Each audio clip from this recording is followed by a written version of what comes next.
en susurro silencioso en cada uno de nosotros. An ángelo de liberarnos de las cargas que hemos cargado, a veces durante toda la vida. Esta noche, mientras el mundo se duerme, preguntaremos con dulzura, ¿qué pasaría si el peso que sientes? La culpa que sufres, ¿nunca fue realmente tuya desde el principio? Vayamos llenos hacia la sabiduría liberadora que nos espera. Todos cargamos con algo, ¿verdad? Un dolor sutil, una sensación persistente de que algo no viene del todo bien, una sensación de haber fallado, o quizás incluso una profunda culpa por cosas que no podemos identificar. Es como levar una mochila invisible, llena de piedras, cada una un recuerdo, un arrepentimiento, un fracaso percibido. Recorrimos nuestros días, a menudo inconscientes de su presencia, pero sintiendo su lastre, su incesante tirón sobre nuestros hombros, sobre nuestro espíritu. Esta sensación, es peso invisible, no siempre es algo que podemos agir activamente. A veces se acumula, piedra a piedra, a partir de los susurros de la expectativa, los ecos de decepciones pasadas, o incluso las creencias no examinadas transmitidas de generación en generación. La naturaleza insidiosa de estas cargas reside en su invisibilidad. No son cadenas tangibles que tintinean alrededor de nuestros tabilos, sino más bien vínculos psicológicos y emocionales que pueden sentirse igual de reales, igual de pasados, y a menudo mucho más difíciles de identificar y liberar. Considera por un momento el aire que te rodea. No lo puedes ver, pero te sostiene. De igual manera, estas cadenas invisibles existen en las corrientes sutiles de tu mente y corazón, influyendo en cómo te percibes a ti mismo y al mundo. Son las historias que te cuentas sobre quién eres, qué mereces y por qué las cosas sucedieron, cómo sucedieron. Y a menudo, estas historias están impregnadas de un sentido de responsabilidad personal que va mucho más allá de tu influencia o intención real. Permítame compartir la historia de una viajera, una mujer llamada Elara, que viaja a ilustrar la perfección esta profunda verdad. Elara era una mujer meticulosa, impulsada por un profundo deseo de vivir bien y hacer el bien. Durante años, recorrió un vasto y variado paisaje, siempre cargando una sencilla y resistente bolsa de lona. Con cada pueblo que pasaba, cada nuevo encuentro, cada desafío que enfrentaba, instintivamente cogía una piedra y la guardaba en su bolsa. Algunas piedras eran claramente sayas. Una pieza áspera y afilada por la vez que habló con descuido y lastimó a una amiga. Un guijarro liso y gris por una promesa olvidada. Las aceptó como lecciones, aunque pesadas. Pero luego había otras piedras. Una piedra brillante y iridescente que encontró tras presenciar una acalorada discusión entre dos comerciantes en una deliciosa plaza del mercado. No participó, pero la tensión del conflicto la invadió y recogió la piedra, sintiéndose de alguna manera responsable de la persistente discordia. En otra ocasión vio a un niño tropezar y caer, y aunque estaba a kilómetros de distancia, una punzada de empatía y un fugaz pensamiento de si tan solo hubiera estado más cerca, la llevó a recoger una pequeña piedra blanca y lisa. La guardó en su bolso, un testimonio silencioso de un dolor que sentía, creyendo que de alguna manera le correspondía aliviarlo o expiarlo. A medida que los ecos se convertían en décadas, la mochila de Elara se hacía cada vez más pesada. Se le tensaban las costuras, y el peso constante sobre sus hombros empezó a manifestarse como un dolor persistente en la espalda y el cuello. Se cansaba, sus pasos se volvían más lentos, y su espíritu, antes vibrante, ahora se sencha agobiado por una fatiga teshida. Lo atribuye to dual impacto acumulado de su trayectoria vital, creando que el peso era simplemente una consecuencia natural de haber vivido, de haber tomado decisiones y experimentado al mundo. Ve a su mochila como una colección de sus experiencias, sus lecciones, sus cargas. No cuestionaba su contenido. Simplemente aceptaba que esto era su carga una tarde, mientras el sol se ponía en el horizonte, teniendo el cielo de tonos naranjas y morados. El aire legó en estanque apartado y cristalino. El agua estaba tan quieta, tan reflectante, que reflejaba todo el cielo, vasto y sin cargas. El aire se arrodilló en la orilla, con la intención de simplemente refrescarse. Pero al extender la mano para alcanzar el agua, su mirada se posó en su reflejo y luego en la pesada bolsa que descansaba a su lado. Vio la tensión en sus propios hoyos, el cansancio de sus hombros. Lentamente, con cuidado, abrió la bolsa y comenzó a vaciar su contenido sobre la suave hierba junto al estanque. Piedra tras piedra, que eran una colección variada de formas, tamaños y colores. Tomó cada una, dando vueltas en la mano, recordando don y por qué la había recogido. Mientras sostenía la brillante piedra azul de la disputa del mercado. Una silenciosa revelación la asaltó. El enojo en ese mercado era realmente mío. Se preguntó. ¿Fue responsable de su conflicto o meramente testigo del mismo? Ella sostuvo la piedra blanca, y lisa para protegerla de la queda del niño. ¿Podría haberlo evitado? ¿Fue culpa mía o simplemente parte de la imprevisibilidad de la vida? Con cada piedra que reexaminaba, surgió una nueva pregunta. Algunas piedras sí representaban claramente sus propias acciones y sus consecuencias directas, lecciones que realmente necesitaba aprender.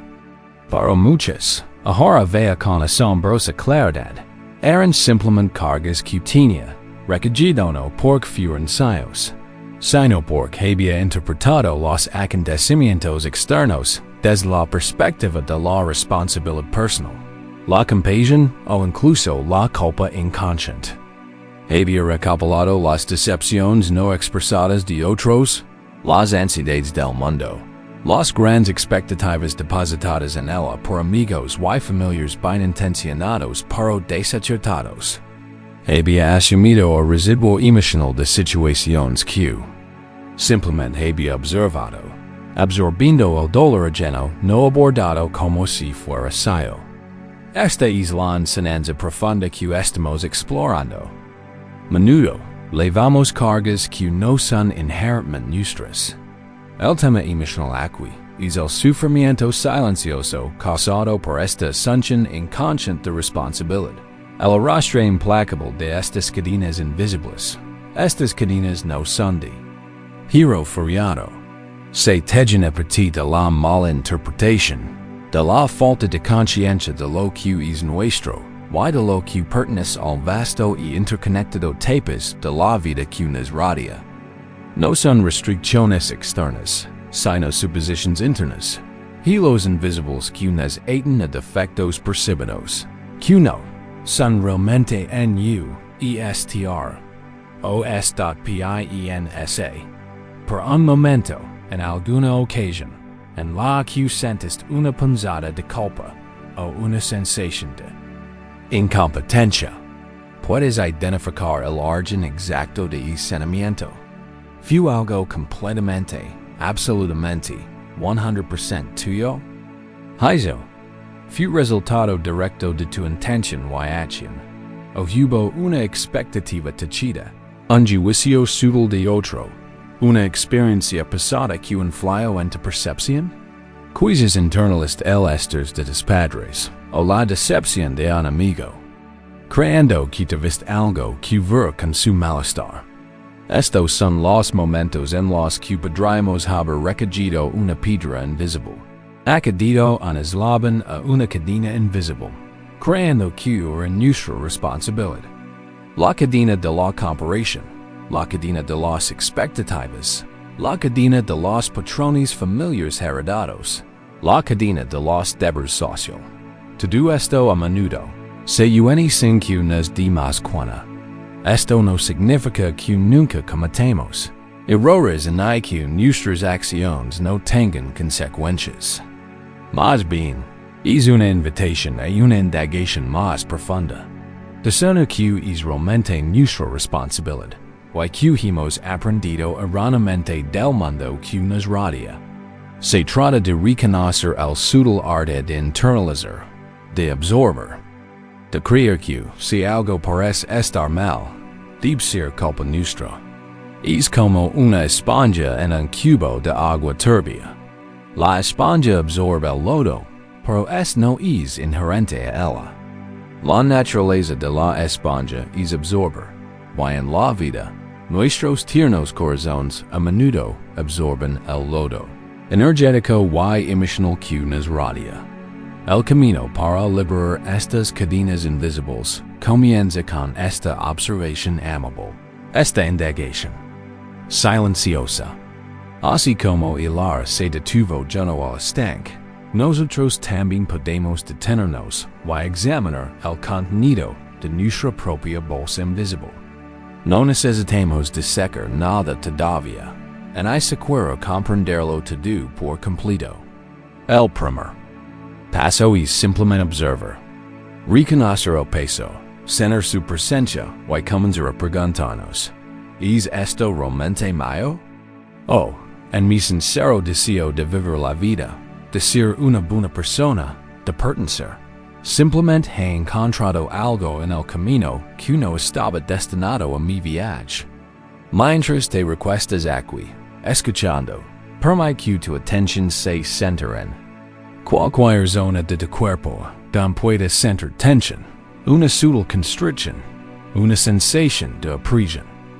Esto podría ser en los hombros, el pecho, la mandíbula. Estas sensaciones físicas suelen ser ecos de las cargas emocionales invisibles que llevamos. Simplemente observarlas. No intentes cambiarlas, no intentes aliarlas. Simplemente reconoce su presencia, como cuando notas el peso de una mochila. Diga que la imagen de estos cadenas invisibles guía suavemente tu conciencia. Imagínalas no como ataduras rígidas e inflexibles, sino como hebras idóneas, como girones de niebla que parecen adherirse, pero carecen de verdadera sustancia. Su fuerza depende de nuestra creencia en ellas. Y el mismo acto de traerlas a la luz de nuestra conciencia comienza a disipar su dominio. Piensen en una sola hebra de telaraña atrapada en una rama. Parece delicada, casi invisible, pero puede parecer sorprendentemente fuerte si intenta separarla. Pero si simplemente la observas, comprendes su naturaleza. Verás que es solo un hilo hilado, no una barrera inquebrantable. No buscamos respuestas ahora, solo preguntas. No buscamos la perfección, solo presencia. Solo una pequeña curiosidad. Que llevo dentro que no es realmente mío? Que creencias he adoptado sobre mí que no son mi auténtica verdad? El viaje hacia la liberación no comienza con un gran esfuerzo, sino con esta conciencia suave y tierna. Y a medida que avanzamos, exploraremos cómo comprender la naturaleza misma de la existencia para aligerar aún más nuestra carga. Paso a paso. Cierra los ojos, si aún no lo has hecho, y simplemente descansa en esta silenciosa indagación, permitiendo que cualquier sensación simplemente exista, sin juzgarla, sin necesidad de arreglarla. Simplemente nota el peso y reflexiona. Deja que la respiración fluya suavemente, entrando y saliendo, reconociendo la presencia de estas sensaciones sin necesidad de definirlas ni resolverlas. Est preciso momento de observación silenciosa. Es el primer paso para soltarlo que, tal vez, nunca hubiera sido tuyo. Descansa ahora en esta conciencia que se despliega.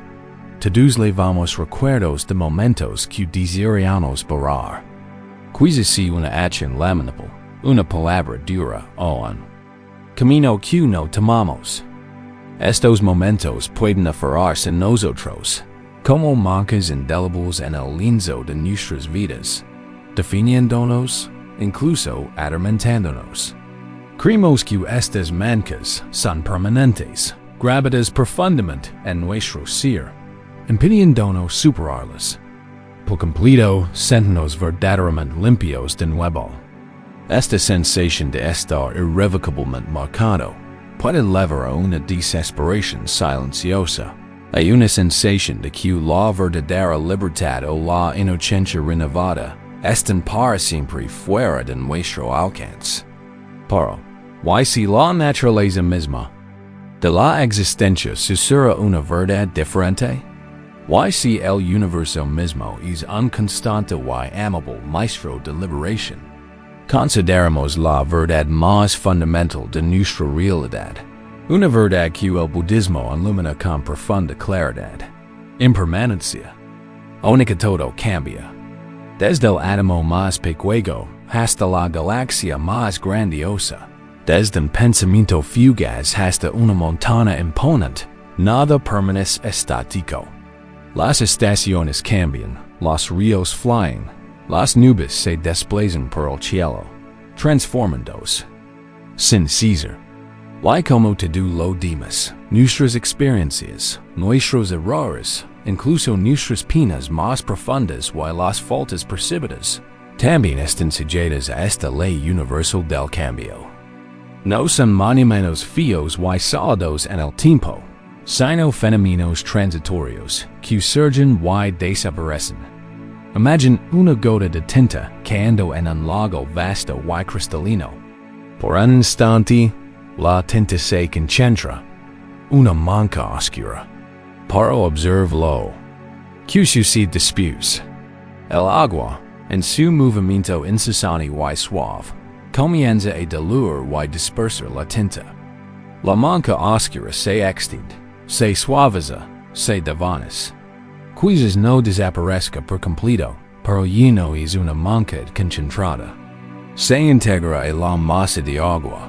Sus bordes se difuminan hasta volverse indistinguibles del conjunto. El lago, por naturaleza, no retiene la tinta. La integra, la transforma. Esta es la esencia misma de la impermanencia de cada mancha. Percibimos ciertos eventos como manchas fijas y inmutables. En nuestro historial, en nuestra alma, los repasamos mentalmente, reforzando su solidez, su permanencia.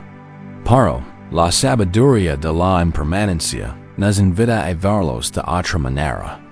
Seguir que, así como un río fluye incesantemente, levándonos todo lo que si en él, también la corriente de la vida, si se lo permitimos, puede elevarse las nociones rígidas y inamovables de nuestro pasado.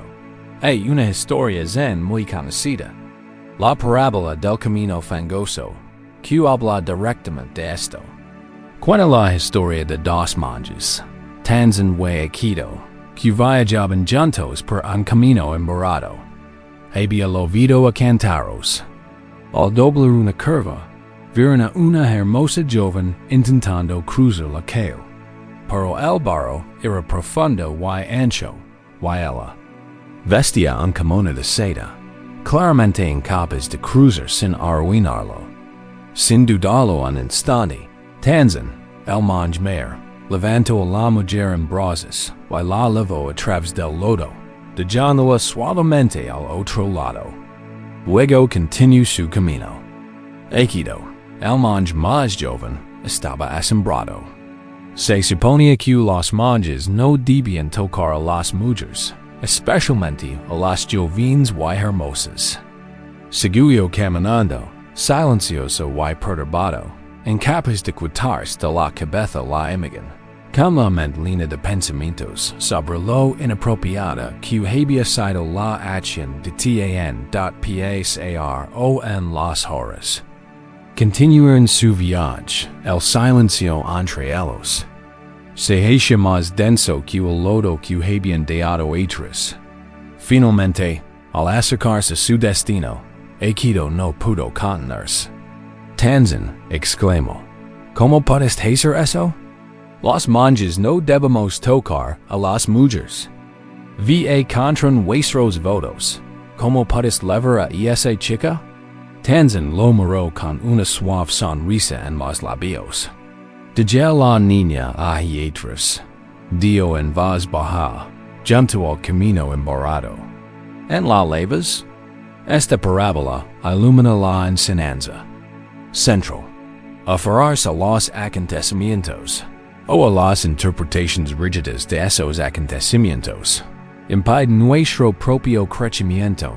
Y perpetuar nuestro fragmentidad la mente Aikido se convirtió en barro. Se aferró al momento pasado, a una situación resuelta, permitiendo que mancara su experiencia presente. Tanzan, en cambio, comprendió la impermanencia. Actuó y luego liberó el momento, diciéndolo precisamente donde ocurrió, en el pasado. Reconoció que la manca no estaba en la acción en sí, sino en la mente ferrada. ¿Con qué frecuencia hacemos esto en nuestras propias vidas? Un error que cometemos hacemos, un fracaso percibido, un momento de debilidad. Lo cagamos. Lo repetimos, lo reexaminamos, lo rejuzgamos. Recogiendo a la niña del camino fangoso y lavándola con nosotros. Mucho después de que el camino se haya secado y haya salido el sol. Este pego crea la ilusión de permanencia. Nos convence de que lo que ... era define quisiera. Pero esto simplemente no es cierto. Cada célula de tu cuerpo se renueva. Cada momento es fresco. El aire que respiras ahora es diferente al que respirabas hace un momento. Tus pensamientos están en constante movimiento, surgiendo y desvaneciéndose. Por qué entonces insistimos en aferrarnos a ciertos pensamientos, ciertos recuerdos, ciertos juicios, como si fueran monumentos sólidos e inmutables. La metáfora que adoptaremos aquí es la caudal del río está en constante movimiento, cambiando constantemente su composición, aunque parezca el mismo río. Transporta residuos, recoge nuevos minerales, pero también limpia, suaviza y fly siempre hacia adelante. No se aferra al agua que pasó hace un momento. La permite fluir, abriendo espacio para lo nuevo. De igual manera, nuestras vidas son como un río. Experiencias, pensamientos y emociones fluyen a través de nosotros. Si nos resistimos a este flujo, si nos aferramos a una manca o evento en particular, es como intenta represar el río con las manos desnudas. El agua se estanca, y el mero acto de retenerla crea tensión y bloqueo. Considera, ahora, una manca personal que puedes levar. Podría ser algo pequeño, como un arrepentimiento por una oportunidad perdida, o algo más grande, una profunda vergüenza por una acción pasada. Al traer esta manca a la mente, observa su textura, su cualidad emocional. ¿La sientes pesada? ¿Pegajosa? ¿Oscura? Y luego, con mucha delicadeza, aplica la sabiduría de la impermanencia. Imagina esta manca no como una marca fija, sino como una sola gota de tinta oscuro derramada en un río vasto y cristalino. Observa el agua del río, la corriente de tu vida, fluyendo suavemente a su alrededor, a través de él. Observa cómo los bordes de esa gota comienzan a difuminarse. Quizás no se desvanezca al instante, pero comienza a dispersarse. El color se aclara, La intensidad se suaviza. Se vuelve menos nítida, más difusa. El río no juzga el tint, simplemente fly. Y en su flor se integra. Esta reflexión guiada no se trata de negar lo sucedido, ni de fingir que no existió. Se trata de reconocer que, evento pasó, pero la sensación de estar permanentemente manchados, una construcción de la mente ferrada. Cuando dejamos de aferrarnos, cuando permitimos que el flujo natural de la vida y la conciencia fluya a través de nosotros, incluso las mancas más persistentes comienzan a aclararse, a transformarse. Se centran menos en definir quién eres y más en lo que has experimentado, integrada y ahora estás superando. Que se sentiría dejar atrás el lodo de un evento pasado, en ese camino fangoso, en lugar de lavarlo en momento durante kilómetros, durante ecos. Que alivio encontraréis al confiar en que el río de la vida te limpie, te alise y te live? Esto no significa que lo olvides, sino que la carga emocional, la autocondena, comienza a disiparse. La carga energética se aligera. Esta suave liberación de la permanencia es un profundo acto de autocompasión. Reconoce que eres un ser vivo, que respira y evoluciona, no un monumento estático e pasado. Cada momento ofrece una nueva oportunidad, un nuevo flujo de experiencias. La luz del presente puede iluminar incluso los rincones más oscuros de la memoria, revelando que las sombras no son sólidas, sino simplemente una ausencia de luz. A medida que avanzamos, profundizamos en la intrincada red de la existencia, dándonos cuenta de que nuestras acciones rara vez son eventos aislados, sino hilos interconectados en un vasto tapiz de causas y conditions. Esta comprensión suaviza más la crudeza de la culpa y la culpa, mostrándonos cómo la idea misma de la culpa individual puede ser una imagen incompleta. Por ahora, simplemente descansa en la imagen de ese río que fly. Siente su suave corriente moviéndose a través de ti, a tu alrededor, disolviendo y dispersando cualquier mancha persistente. Deja levar por la suave y purificadora corriente de la impermanencia, sabiendo que con cada respiración eres nuevo. No hay manca que el incesante flor de la vida no puede transformar. A menudo nos sentimos como islas aisladas en un vasto océano, agitadas por las olas de las circunstancias, responsables de cada onda que creemos. Este sentimiento de profunda separación puede ser una fuente de inmensa prisión y culpa. Cuando las cosas salen mal, instintivamente buscamos una sola causa, una sola persona a la que responsabilizar. A menudo, nosotros mismos. Esta creencia en la culpa individual absoluta proviene de una suposición más profunda, a menudo no examinada, que somos entidades completamente separadas, desconectadas de la intrincada red de la vida. Pero ¿y si esta separación fuera una ilusión? ¿Y si cada evento, cada acción, cada pensamiento no fuera un incidente aislado, sino un hilo interconectado en un tapiz grandioso y magnífico? En las enseñanzas budistas hay un concepto profundo, conocido como interdependencia, o pratyasama esencia. Esta enseñanza revela que nada existe de forma aislada. Todo surge en dependencia de otras cosas.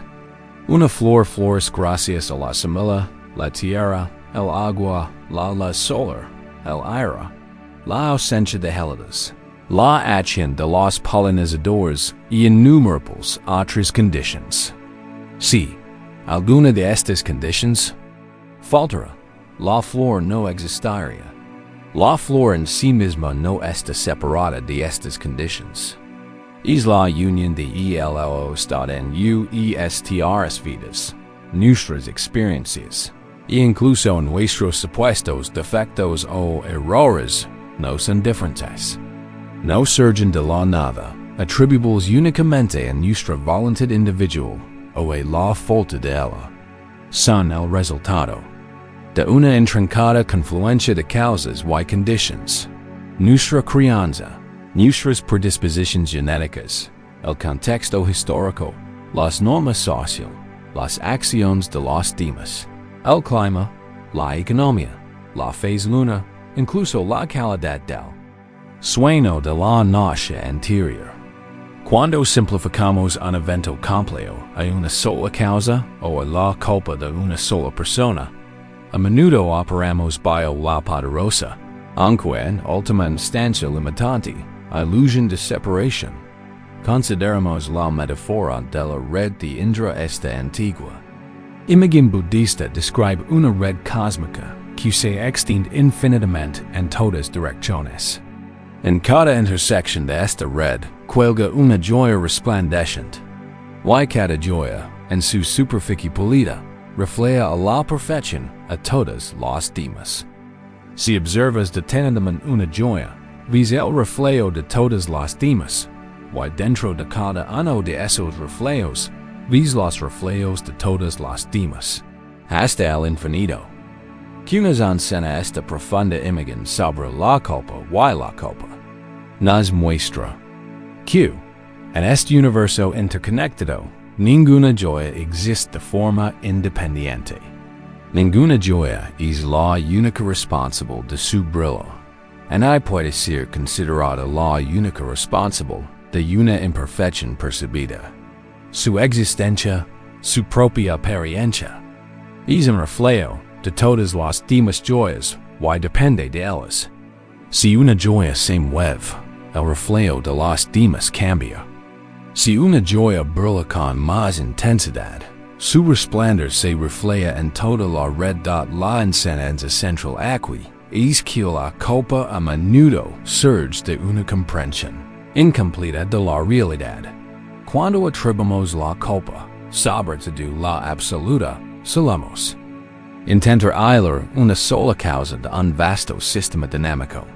Tiramos de un hilo y lo declaramos el único responsable de un problema en el tapiz, ignorando los innumerables hilos que lo componen y la tensión del propio telar. Esto no pretende eximirnos por completo de la responsabilidad, sino cambiar nuestra comprensión de lo que realmente significa la responsabilidad dentro de un marco interdependiente. Nos lleva de un sentimiento de culpa rígido y aislado a una comprensión más compasiva y realista de nuestro lugar en el fluir de la existencia. Llevamos de esto a un nivel más personal y emocional. Piensa en un momento en el que te sientes profundamente avergonzado o culpable por algo que hiciste. Quizás la hables con dureza en ser corrido o tomaste una decisión que tuvo consecuencias negativas imprevistas. En ese momento, consideras todos los factores que convergieron para crear ese resultado específico. ¿Estabas cansado? ¿Estresado? ¿Tenías algún conflicto sin resolver de ese mismo día? ¿Estabas imitando un patrón de comportamiento aprendido en la infancia? La otra persona también contribuye a la dinámica de maneras que no habías considerado del todo. Cuando miramos a través de la lente de la red de Indra, empezamos a ver que nuestras acciones, aunque son nuestras, no surgen de la nada. Surgen de una compleja interacción de condiciones internas y externas. La palabra dura podría haber sido impulsada por la falta de sueño, causada por la preocupación por las finanzas, impactada por los cambios económicos globales, influenciada por decisiones políticas, etc. Esto no es una excusa, sino una ampliación de la perspectiva. Es pasar de un foco limitado de culpa a un foco más amplio y compasivo de comprensión. El tema emocional que estamos abrazando es el alivio se encuentra al comprender la interconexión. Cuando nos vimos no como entidades aisladas, únicas responsables. De cada resultado, sino como partes vitales, para interdependientes, de do mayor. El peso aplastante de la culpa individual comienza a aliviarse. Esto no significa que neguemos nuestro rol, sino que lo entendemos en contexto. El sufrimiento surge cuando nos aferramos a la ilusión de separación, creyendo que somos unidades completamente independientes, autónomas, cuyas acciones nacen puramente de la voluntad independiente, desvinculadas de las condiciones que las molderan. Imagina un solo de con el arrocio matutino. Cada delicado hilo está conectado a innumerables otros, while la fuerza y estabilidad de toda la red dependen de la tensión y la conexión de cada hebra. Si una hebra vibra, toda la red lo percibe. Si una sola gota de arrocio refleja el sol, esa luz se dispersa y se reparte por toda la estructura. Si intentares comprender la posición de una sola gota de arrocio o la tensión de un solo hilo, te darás cuenta rápidamente de que no es posible sin comprender su relación con todas las demás partes de la red. Ahora, imagina sentir un enganche o un descargo en esta magnífica red, y inmediatamente señalar una sola hebra y decir, esa hebra es la culpable del descargo. Si bien esa hebra podría ser el origen del descargo, su vulnerabilidad podría deberse a una ráfaga de viento más fuerte, condición externa, a una pequeña imperfección previa en su seda, condición preexistente, o a la forma en que se tejió la red condicionamiento pasado. La verdadera comprensión proviene de ver el sistema completo. En nuestra reflexión guiada, te invito a considerar un momento específico en el que sientes o sientes un profundo sentimiento de culpa. Traes recuerdo a tu mente, no para revivir el dolor, sino para observarlo con nuevos ojos. Ahora, expand tu conciencia con suavidad.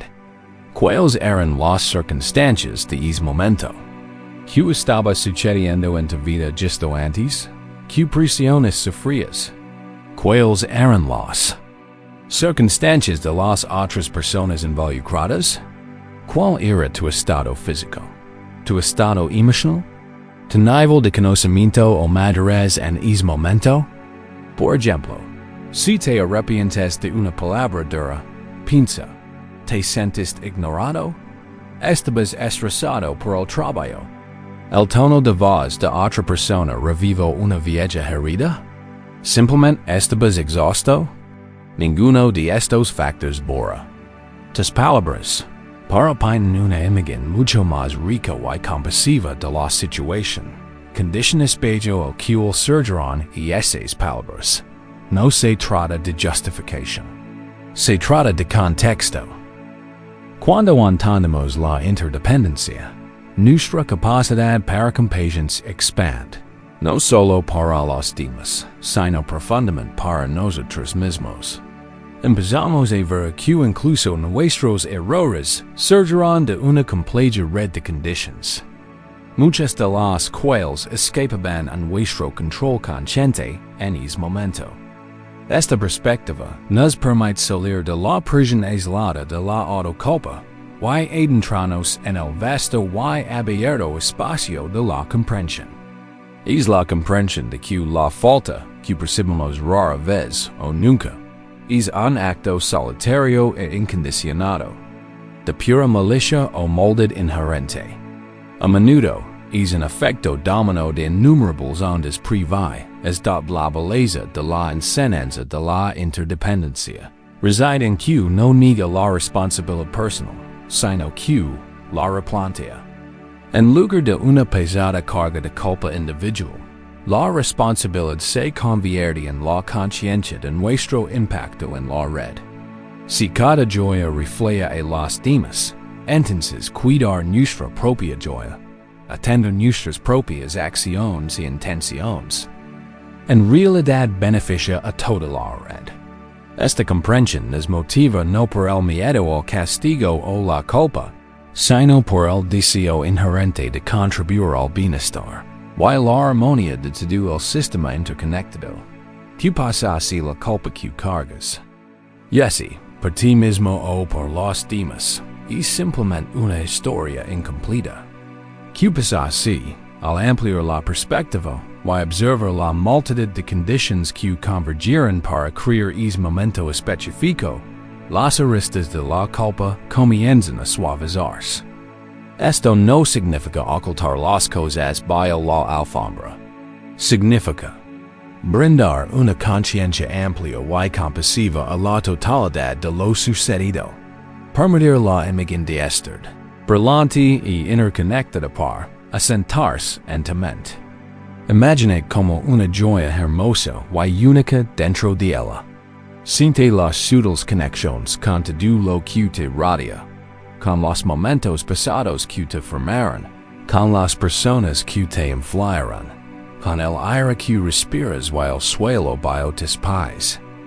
Te cuenta de que te brillantes, y sí, incluso tus imperfecciones percibidas, son parte de la vasta y intrincada danza de la existencia. Descansa ahora en esta conciencia expandida. Deja que la sensación de aislamiento comience a disolverse, reemplazada por una suave sensación de pertenencia, de estar inextricablemente entretejido en la vida. A medida que la ilusión de separación se suaviza, también lo es la garra del sentimiento de culpa. No estés solo en tu experiencia, en tus experiencias nacen del aislamiento.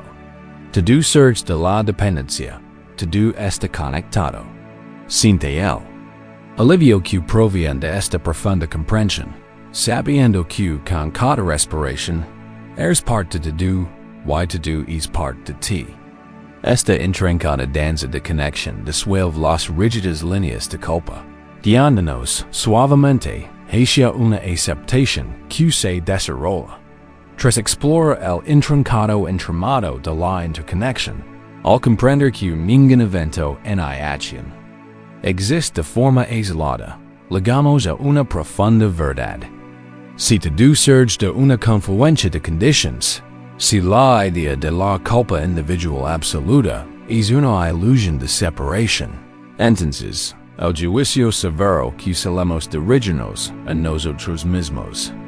Hoy los demás empieza a perder todo su fundamento. Esta comprensión vital abre el camino a la mayor fuerza sanadora disponible.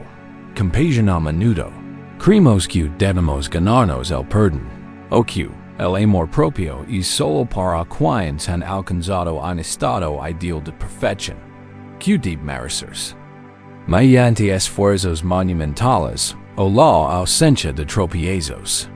Para why si la compasión no es una recompensa, no algo que se gana, sino la base misma sobre la que florece toda verdadera sanación. Why si en lo más profundo de nosotros mismos, bajo todas las capas de defectos percibidos, arrepentimiento y decepción, somos inherentemente merecedores de bondad, especialmente de nosotros mismos? El tema emocional aquí es profundo. Autoaceptación y amabilidad nuestra crianza, el condicionamiento social, e incluso nuestros propios críticos internos, nos han acostumbrado a ser extremadamente críticos, a detectar constantemente nuestros defectos y a esforzarnos incansablemente por corregir nuestra aparente fragilidad. Este monólogo interno a menudo refleja los juicios que hemos recibido de otros, creando una implacable cámara de resonancia de incompetencia. Para las enseñanzas zen y budistas nos invitan a un cambio radical, encontrarnos con nosotros mismos, tal como somos, en este preciso momento, con la misma ternura, comprensión y apoyo incondicional sin límites que podríamos ofrecer instintivamente a un ser querido que lucha, a un amigo querido que enfrenta dificultades o incluso a un niño pequeño que ha tropezado. No se trata de condenar acciones dañanas, en hay ignorar las consecuencias. Se trata, en cambio, de comprender a los seres humanos vulnerables, a menudo en apuros, que están detrás de esas acciones. Se trata de reconocer que, a menudo, nuestras fallas o errores percibidos no surgen de un lugar de maldad inherente, sino de una comprensión limitada, de un dolor pasado profundamente arraigado, de las garras del miedo, de patrones inconscientes o incluso de un intento desesperado, aunque a veces equivocado, de satisfacer una necesidad humana legítima y insatisfecha. Consideramos la hermosa e icónica metáfora budista de la flor de loto, esta extraordinaria flor, símbolo de pureza y iluminación, crece en el lugar más inesperado, en las profundidades de aguas turbias y fangosas. Sin embargo, emerge la superficie, pura, inmaculada y magníficamente inmaculada por sus orígenes. El loto no reniega del lodo, no lucha contra él, en hay decir que desaparezca. De hecho, el lodo es precisamente lo que nutre sus raíces, proporcionando los ricos nutrientes que le permiten crecer, expandirse y finalmente desplegarse en su exquisita belleza. El lodo no juzga el lodo, simplemente lo usa como el fundamento esencial de su propia existencia. Esta poderosa imagen habla directamente de nuestro propio camino hacia el autoperdón y la compasión. Podemos percibir partes de nuestro pasado, o incluso aspectos de nosotros mismos que nos desagradan profundamente, como fangosos, impuros o profundamente defectuosos. Pero al igual que el loto, nuestra verdadera naturaleza, nuestra pureza inherente, nuestra bondad fundamental y nuestra ilimitada capacidad de florecer, no están definidas por el lodo. De hecho, los mismos desafíos, las mancas percibidas, los momentos de lucha y imperfección, pueden paradójicamente convertirse en el suelo rico del que puede surgir nuestra compasión más profunda, nuestra sabiduría más profunda y nuestro crecimiento más auténtico. Permítame compartir una historia original sobre una jardinera llamada Kaylin, que residía en un valle conocido por sus antiguas tradiciones espirituales y que comprendía esta verdad con cada fibra de su ser. Kaylin era venerada en todo el valle por la impresionante, casi milagrosa belleza de sus jardines de flores, especialmente sus raros y vibrantes lirios que parecen latir con una luz interior. Una primavera, un comerciante ambulante, intrigado por su reputación, la buscó y le regaló una pequeña y modesta simula, diferente a todas las que había visto antes. Estaba deforme, ligeramente arrugada y mostraba las marcas de un largo y arduo viaje. Parecía totalmente improbable que brotara, y mucho menos que floreciera. Kaylin, siendo una jardinera meticulosa y experimentada, al principio sintió una punzada de duda. Su mente analítica, afanada por ecos de cuidadoso cultivo, susurró: esta semilla es defectuosa, es débil, no dará nada bonito. Incluso podría contaminar a otras plantas sanas de su primer instinto, un instinto práctico nacido de la eficiencia y el deseo de perfección. Fue descartarlo, centra solo en las semillas fuertes y perfectas que permiten una belleza segura y predecible. Para entonces, una sabiduría ancestral y serena, de esas que resonaban con el corazón espiritual del valle, se despertó en su interior de cada semilla. Sin importar su apariencia externa, contiene el potencial de la vida dentro de ella. Se recordó a sí misma suavemente, y a veces los más modestos, aquellos que otros podrían descartar, son los mismos que te sorprenden con su resistencia única y su belleza extraordinaria. Decidió, en ese mismo momento, Trader esta semilla defectuosa con el mismo cuidado suave. Pequeño y amoroso que dedicaba esas flores más perchadas y premiadas. No le exigió perfección. Ofrece nutrición incondicional. Preparo una pequeña parcela especial de tierra, enriqueciéndola meticulosamente y asegurándose de que estuviera perfectamente drenada y aerada. Rego la semilla constantemente, dirigiendo palabras suaves y alentadoras, y la coloco donde recibirá el equilibrio perfecto de luz solar y sombra. Durante lo que pareció una eternidad, no ocurrió nada. Las semanas se convertirán en meses. Los vecinos de Kalen, al verla cuidar diligentemente la parcela aparentemente estéril, con delicadeza pero persistencia, le sugerirán que se diera por vencida. Hay semillas que simplemente no están destinadas a crecer Kalen. Decían, con bien intencionada preocupación, quizás se hora de dirles ir y centras en lo que prospera. Pero Kalen persistió, no por terquedad ni por una esperanza ciega, sino por una profunda intuitiva creencia en la capacidad inherente de la vida para encontrar un camino, incluso en la adversidad. Sabía que el crecimiento a menudo se produce a su debido tiempo, invisible by la su perfecci e.finalmen. Tin. Una fresca manana, un pequeño y vacilante brote emergió de la tierra. Era, en efecto, más débil que los demás. Sus dos primeras hojas estaban un poco curvadas, su talo delgado, y casi frágil. Aún así Kalen no desesperó. Continuó con su cuidado suave y constante, ajustando el rigo, protegiéndola de los fuertes vientos, y observando pacientemente su lento y silencioso progreso. Lentamente, día a día, semana a semana, la planta creció. Nunca fue tan robusta, ni tan simétricamente perfecta como los demás lirios de su renombrado jardín, pero a medida que maduraba, algo verdaderamente extraordinario comenzó a desplegarse. Su única flor, cuando finalmente desplegó sus pétalos, era de un impresionante y luminoso tono violeta intenso, un tono como ningún otro que Kalen hubiera visto jamás.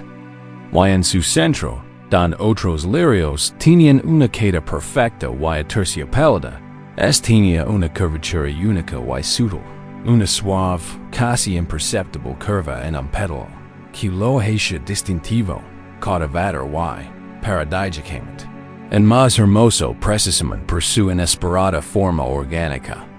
Era una flor de una belleza profunda y única, nacida de una semilla que muchos habrían descartado por considerarla imperfecta. La enseñanza central de esta historia es que la verdadera curación, el verdadero crecimiento y el verdadero autoperdón comienzan con una mirada amable hacia nuestro interior, extendiendo una compasión inquebrantable hacia nosotros mismos tal como somos, con defectos, errores pasados y todo, así como Kalen alimentó la semilla aparentemente defectuosa. Estamos invitados con inmensa ternura a cuidarnos a nosotros mismos. Esto aplica especialmente a aquellas partes de nosotros que consideramos imperfectas, a esos recuerdos que decimos borrar, o a aquellos aspectos que consideramos indignos de amor. Esto significa mirar nuestras acciones pasadas, nuestras luchas presentes, nuestras inseguridades más profundas, no con una mirada condenatoria y avergonzadora, sino con un corazón comprensivo y compasivo.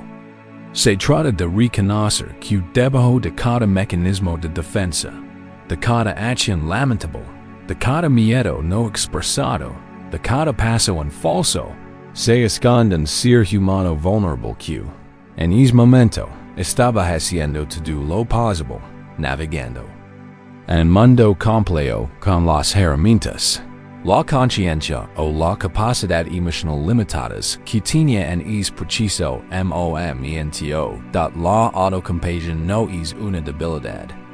No es autocomplaciente, y ciertamente no es autocompasión. Al contrario, es un acto radical de profunda fortaleza que reconoce nuestra humanidad compartida. Todos somos imperfectos. Todos cometemos errores. Todos tropezamos. Todos levamos. Heridas. Negar esta verdad fundamental es negar nuestra propia naturaleza. Librar una guerra imposible contra la realidad. En cambio, la autocompasión dice con inquebrantable dulzura: sí, esto sucedió. Sí, siento este dolor. Sí, esto es difícil. Y en este momento, estoy aquí para mí, con una bondad inquebrantable, con los brazos abiertos, tal como soy. Es la suave calidez de la aceptación incondicional, en lugar del frío y el anti-aguillón del autojuicio o la condena. En nuestra reflexión guiada, te invito a que recuerdes un área donde te sientes profundamente autocrítico, don quizzes. Albergues un tenaz sentimiento de culpa, una persistente sensación de vergüenza, o una profunda sensación de inutilidad.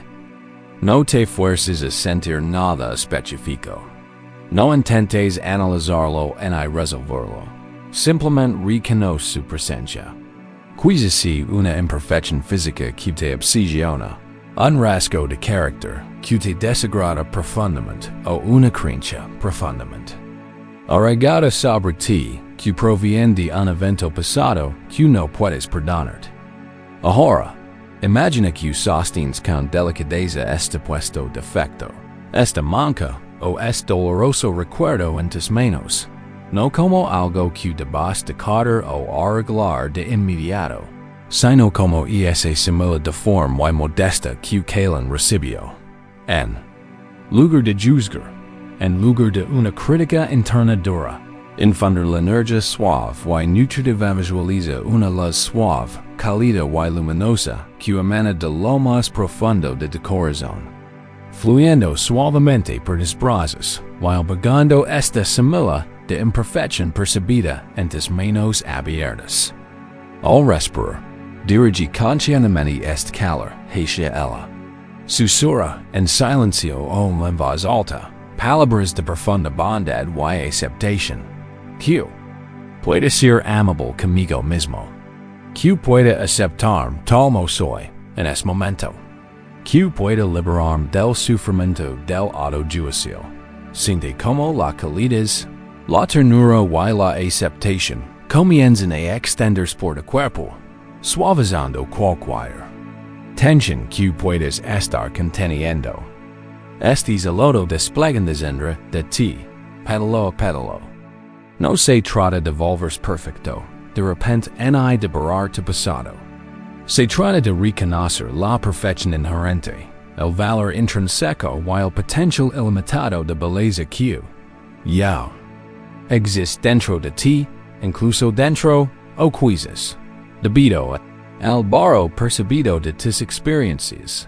Este cultivo activo de la autocompasión es la base fundamental para una auténtica liberación emocional y una sanación profunda. Cuando somos duros con nosotros mismos, cuando nos aferramos a la autoculpa, sin darnos cuenta, apretamos las cadenas invisibles que mencionamos antes. Constrigimos nuestros corazones y mentes.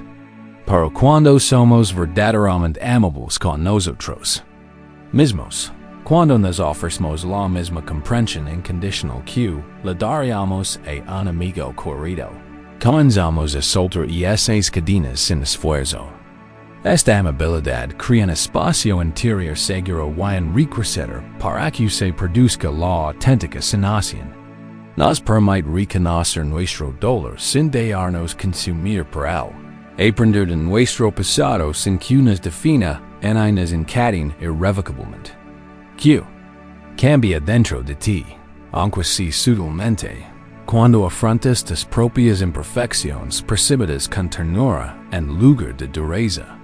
Que libertad empiezas a saborear cuando te permites el espacio sagrado para impl, emte, hacia, sin la constante y agotadora necesidad de autosuperación, autocondena o de demostrar tu valía. Esta práctica no se trata de evadir la responsabilidad por las acciones, sino de disolver el residuo emocional insidioso, la vergüenza tóxica y el autocastigo implacable que nos mantiene atrapados en ciclos de sufrimiento. Se trata de reconocer que el mayor sufrimiento no proviene del evento en sí, sino de nuestra resistencia interna a él, nuestro juicio interno sobre él, y nuestra rígida identificación con él como un defecto permanente en nuestra esencia.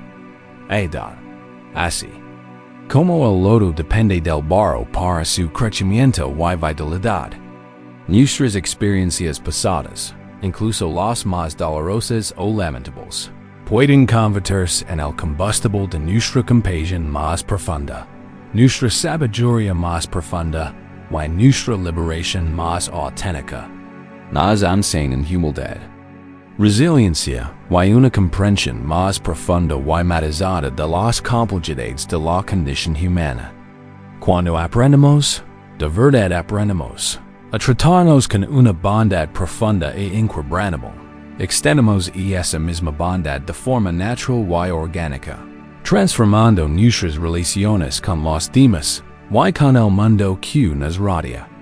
Esta autoaceptación radical no es una rendición pasiva al destino, sino una elección activa, valiente y profundamente empoderadora de amar lo que es, de abrazar la totalidad de nuestra experiencia humana. Descansa en esta calidez ahora. Siente el suave y continuo desarrollo de tu lodo interior. Permitid nutrir por tu creciente bondad, una bondad que no pide nada a cambio. Una bondad que es impl, mente, de is bund, e incondicional. Al respirar, imagina esa luz suave, cálida y luminosa expandiéndose, llenando cada parte de su ser, impregnando cada célula, iluminando suavemente y suavizando cualquier sombra persistente de autocrítica o vergüenza. Este es el auténtico comienzo del verdadero perdón. Un viaje sagrado que comienza no intentando borrar el pasado, sino abrazándonos con valencia plena, completa y compasivante en este momento presente, con todo y barro. Este florecimiento interior, este acto de autoaceptación, es la preparación crucial para nuestra próxima exploración. Comprender las influencias más amplias, a menudo invisibles, que moldean nuestras vidas, mientras profundizamos en cómo los patrones y las circunstancias heredados influyen en nuestra historia. Descansa profundamente en esta paz apacible y plena. A medida que retiramos con cuidado las capas de autoculpa, pasando de la ilusión de separación al desarrollo de una profunda compasión, comienza a surgir una comprensión más profunda y expansiva. Nuestras vidas no se moldean simplemente por nuestras decisiones y acciones individuales de forma aislada, sino por una vasta, intrincada y a menudo invisible red de influencias que nos anteceden, nos rodean y permean continuamente nuestra existencia. Esto nos lleva a una comprensión crucial. A menudo cargamos con cargas y encontramos patrones que no son del todo nuestros, haciendo eco de las experiencias, los problemas no resueltos e incluso los sueños incumplidos de quienes nos precedieron. Además, nuestro ser está profundamente condicionado por las circunstancias no elegidas en las que nacemos.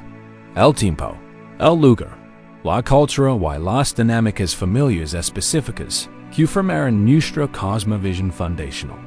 El sentimiento, la sutil pero persistent sensation de que algunas de nuestras luchas no son realmente personas su origen sino más bien heredado o circunstancial. Puede ser inicialmente desconcertante, incluso inquietante, pero reconocerlo y comprenderlo puede ser profundamente liberador. Es un paso clave hacia el perdón verdadero y profundo, tanto para nosotros mismos como para los demás. El tema emocional aquí es la liberación de la carga de la culpa.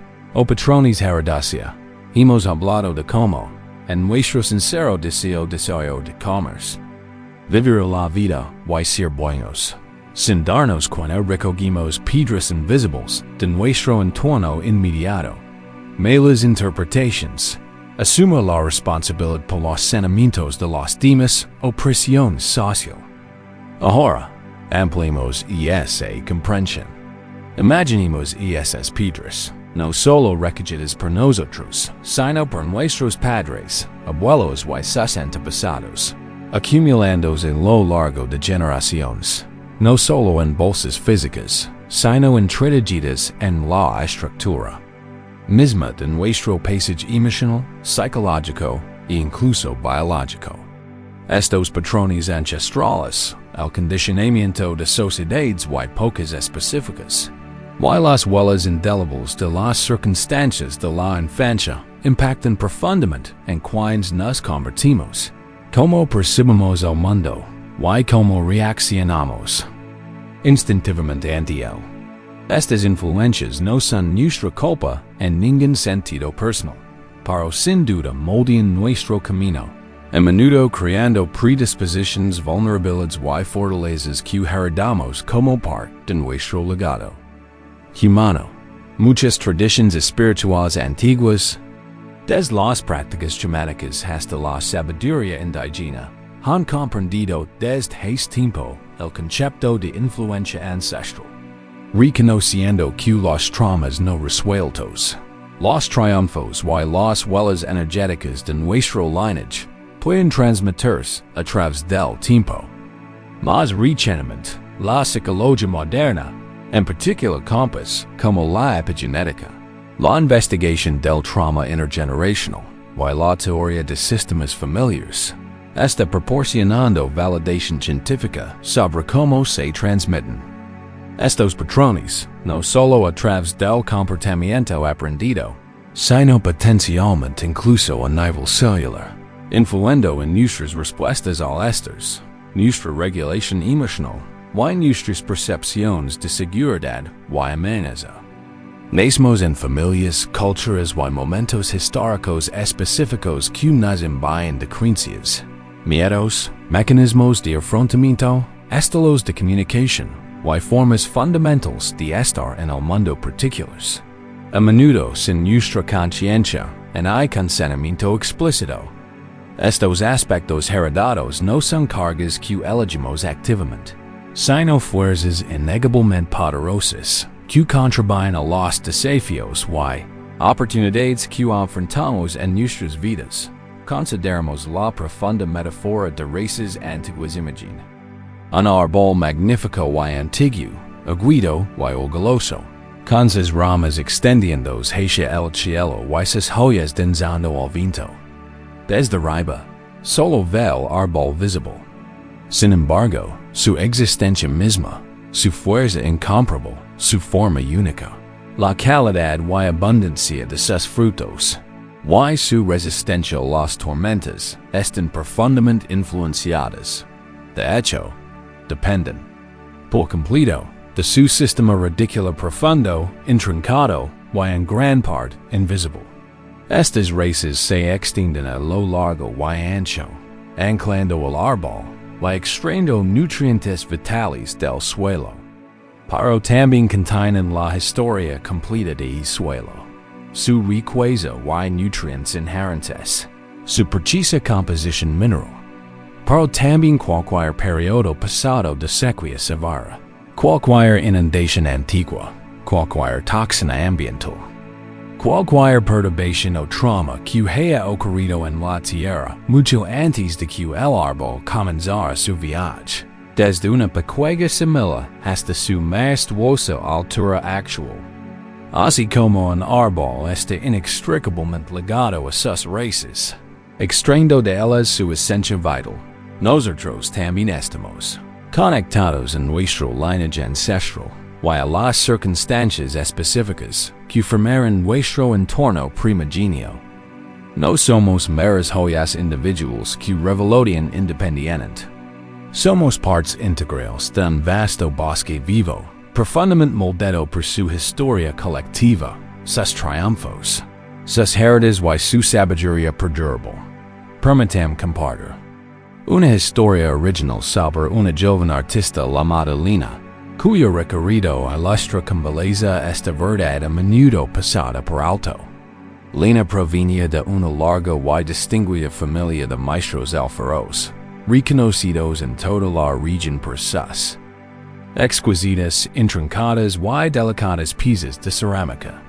Su apellido era sinónimo de perfección en el arte de la cerámica, un legado que Lina apreciaba profundamente y que quizás lo pasaba. Lina posee un talento innegable, casi innato, un don natural para la arcilla que le permite moldear vasijas con notable gracia y precisión. Sin embargo, había un defecto persistente, casi exasperante, que plagaba su obra más ambiciosa. Por muy meticulosa que elaborara sus piezas, por muy perfectamente equilibradas que lograra sus formas, a menudo aparecía una grieta fina, apenas visible, durante el proceso final de cocción a alta temperatura. Nunca fue una grieta destructiva que rompiera la pieza, pero innegablemente estaba ahí, una sutil imperfección que a Lina le disgustaba profundamente, interpretándola como un fracaso personal, una señal de su propia torpeza o una profunda falta de meticulosidad en comparación con el trabajo impecable de sus estimados antepasados. Se obsesionó con ella, creyendo que era su una incapacidad única para estar a la altura de las exigencias familiares.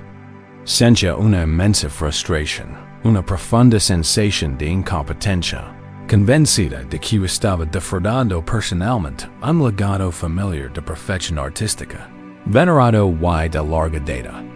Lina dedicó incontables horas a perfeccionar meticulosamente su técnica, estudiando antiguos textos familiares sobre temperaturas de cocción, experimentando con diferentes composiciones de arcilla, todo en un intento desesperado, casi obsesivo, por erradicar esta persistente grieta.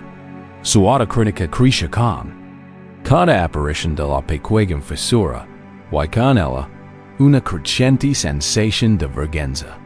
Lo veía como su falha, su incompetencia personal, testimonio de su intrínsecamente inferior a sus brillantes antecesores.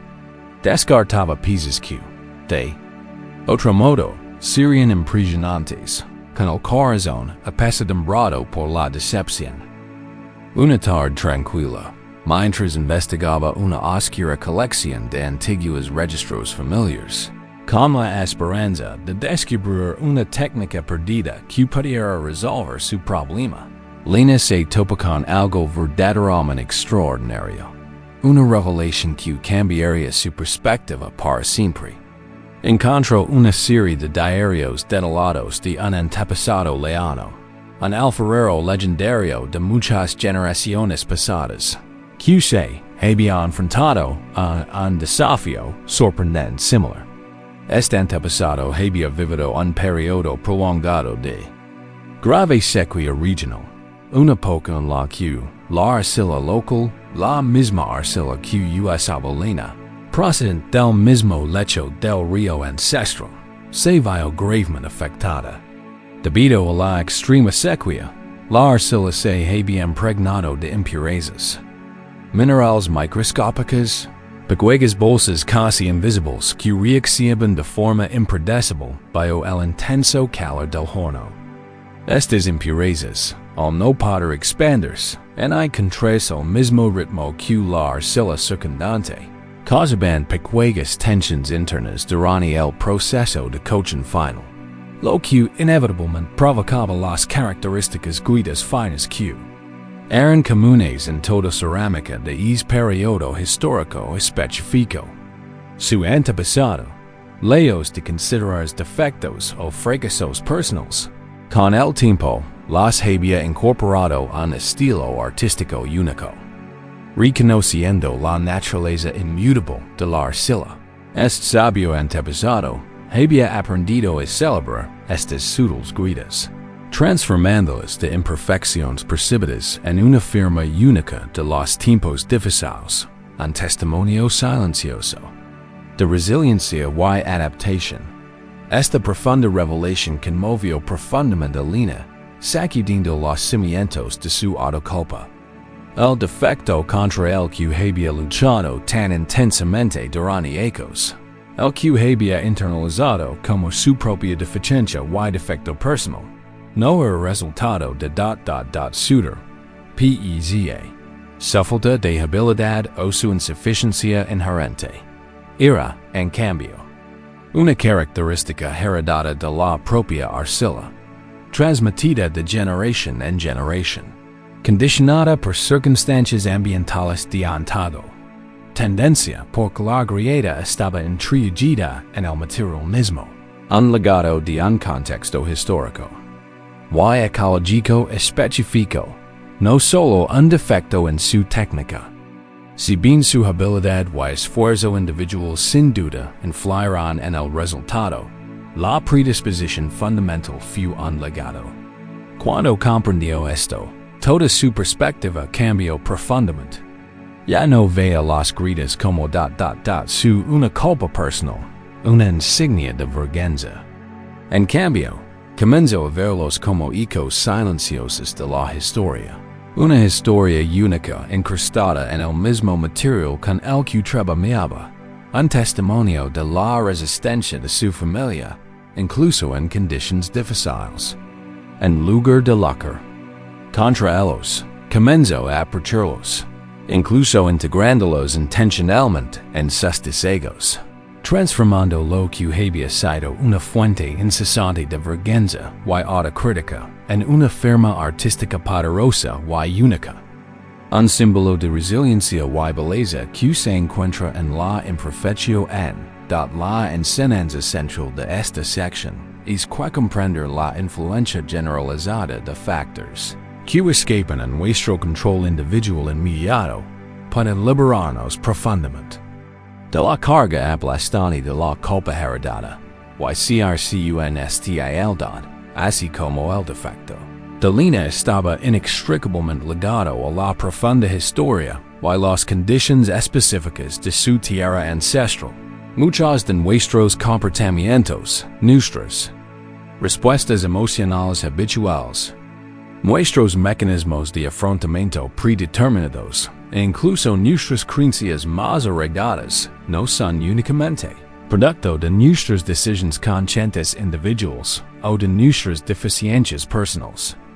Están meticulosamente moldeados por las experiencias colectivas de nuestro lineage familiar, las narrativas culturales omnipresentes que absorbimos sutilmente desde el nacimiento, las condiciones socioeconómicas y políticas en las que crecimos, y los acontecimientos históricos significativos que se transmiten a través de las generaciones, impactando nuestra percepción de las oportunidades, las amenazas y la pertenencia. Piensa en patrones familiares comunes que podrían manifestarse en tu propia vida. Quizás una tendencia generalizada a la ansiedad, una forma particular de comunicarse, o una marcada dificultad para comunicarse. Un miedo profundo a la escasez, a pesar de la abundancia actual. Un patrón de atracción por ciertas dinámicas relacionales, o una forma específica de manejar el estrés que aprendiste observando a tus padres. A menudo, estas no son cosas que eliges adoptar o cultivar conscientemente. Son respuestas aprendidas, a menudo mecanismos de afrontamiento inconscientes, desarrollados en entornos anteriores, quizás más desafiantes, o incluso emociones no resueltas y improntas energéticas transmitidas de generación en generación. El trauma no abordado de la infancia de un padre. El instinto de supervivencia profundamente arraigado de un abuelo tras una hambruna o una guerra. Un énfasis cultural en el estoicismo por encima de la expresión emocional o la experiencia constante de una familia con injusticia sistémica. Todo esto puede manifestarse como sutiles gritas o fortalezas en nuestra propia arcilla emocional y psicológica. El profundo sufrimiento que experimentamos a causa de estos patrones heredados o condicionados por las circunstancias a menudo provienen de creer que son completamente nuestros propios fallos, nuestros defectos únicos. Podemos culparnos severamente por ser demasiado sensibles, demasiado ansiosos, no lo suficientemente fuertes, fracasados o por ciclos de comportamiento aparentemente repetitivos que decimos desesperadamente romper. Pero cuando reconocemos raíces antiguas de estos patrones, cuando los vimos no como fracasos personales aislados, sino como hilos de un tapiz histórico mucho más amplio, la sensación de culpa singular comienza a disolverse. No se trata de eximirnos de toda responsabilidad por cómo nos presentemos en el momento presente. Se trata, en cambio, de infundir profunda compasión, profunda comprensión y una perspectiva matizada. Porque somos como somos, porque ciertas reacciones parecen tan automáticas, o porque ciertos miedos se sienten tan primarios. Transforman la culpa en una indagación compasiva y empoderadora. Dadas mis raíces, dadas las circunstancias que me formaron, ¿cómo puedo elegir conscientemente responder de manera diferente ahora en este momento presente? ¿Cómo puedo romper esta cadena con comprensión, no con autocondena? En nuestra reflexión guiada, te invito a considerar un patrón persistente en tu vida. Algo que repites a pesar de tus mayores intenciones, o una creencia regada sobre ti mismo que te resulta difícil abandonar. Podría ser una tendencia a la autocrítica excesiva, un miedo generalizado al fracaso, una dificultad para expresar plenamente tus emociones, una tendencia a complacer a los demás o una sensación de estar constantemente abrumado por las responsabilidades. Ahora, con mucha calma, sin juicios en urgencia, preguntate, ¿de dónde podría provenir realmente ese patrón? Me recuerda a alguien de mi familia inmediata, un padre, un hermano, una tía o un tío. ¿Y es algo con lo que mis padres lograron? ¿O mis abuelos? Crecí en un entorno donde esta respuesta en particular era necesaria para sobrevivir, o simplemente se modeló constantemente como la forma correcta de ser. Hubo una narrativa familiar colectiva o una creencia cultural que pudo haber inculcado esto sutilmente en mí. Permite que tu conciencia se expanda suavemente más allá de tu ser individual. Imaginate como una joya de is magnífico y antiguo árbol, intrincadamente conectada a sus profundas y extensas raíces. Siente la innegable conexión, el flujo energético. Reconozco parte de la salvia que fluye a través de ti, parte de la estructura fundamental de tu propia rama y joyas. Ha sido profundamente influenciada por las experiencias y el condicionamiento de generaciones pasadas. Quizás tu intenso impulso proviene de antepasados que enfrentaron las cosas y tuvieron que trabajar incansablemente para sobrevivir. O tu cautela de quienes atravesaron periodos de gran peligro y incertidumbre. Quizás tu profunda empatia proviene de un lienzo que conoció el sufrimiento profundo y aprendió la importancia de la conexión. Estas no son faltas que deben condenarse. Son legados complejos, algunos desafiantes, otros empoderadores. Todos parte de tu historia única. Esta comprensión, es reconocimiento de los hechos de nuestros ancestros y circunstancias, permite una enorme liberación emocional y psicológica. Cuando Lina comprendió la profunda historia de su arcilla, dejó de luchar contra ella con autocondena. La aceptó y, finalmente, la integró en su arte. De igual manera, cuando reconocimos estos patrones heredados, o las huellas indelebles de nuestras circunstancias tempranas en nosotros mismos, podemos comenzar a integrar estas partes de nosotros mismos con profunda compasión, en lugar de luchar contra ellas con una autoculpa o vergüenza incesante. Podemos reconocer, sí, esta tendencia o esta creencia está presente en mí, y ahora puedo ver sus raíces. No es del todo. Mi no es un fracaso o defecto personal, sino una pieza completa de una historia más grande e interconecta, una historia que se extiende mucho más allá de mí.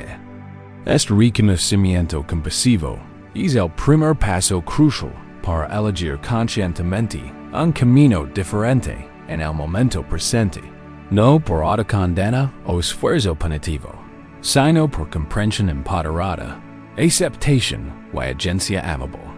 ¿Qué cambia? En tu interior, aunque si sutilmente, cuando consideras de verdad que algunas de tus luchas más profundas podrían ser ecos colectivos, corrientes antiguas o huellas circunstanciales, en lugar de defectos personales singulares? Qué profundo.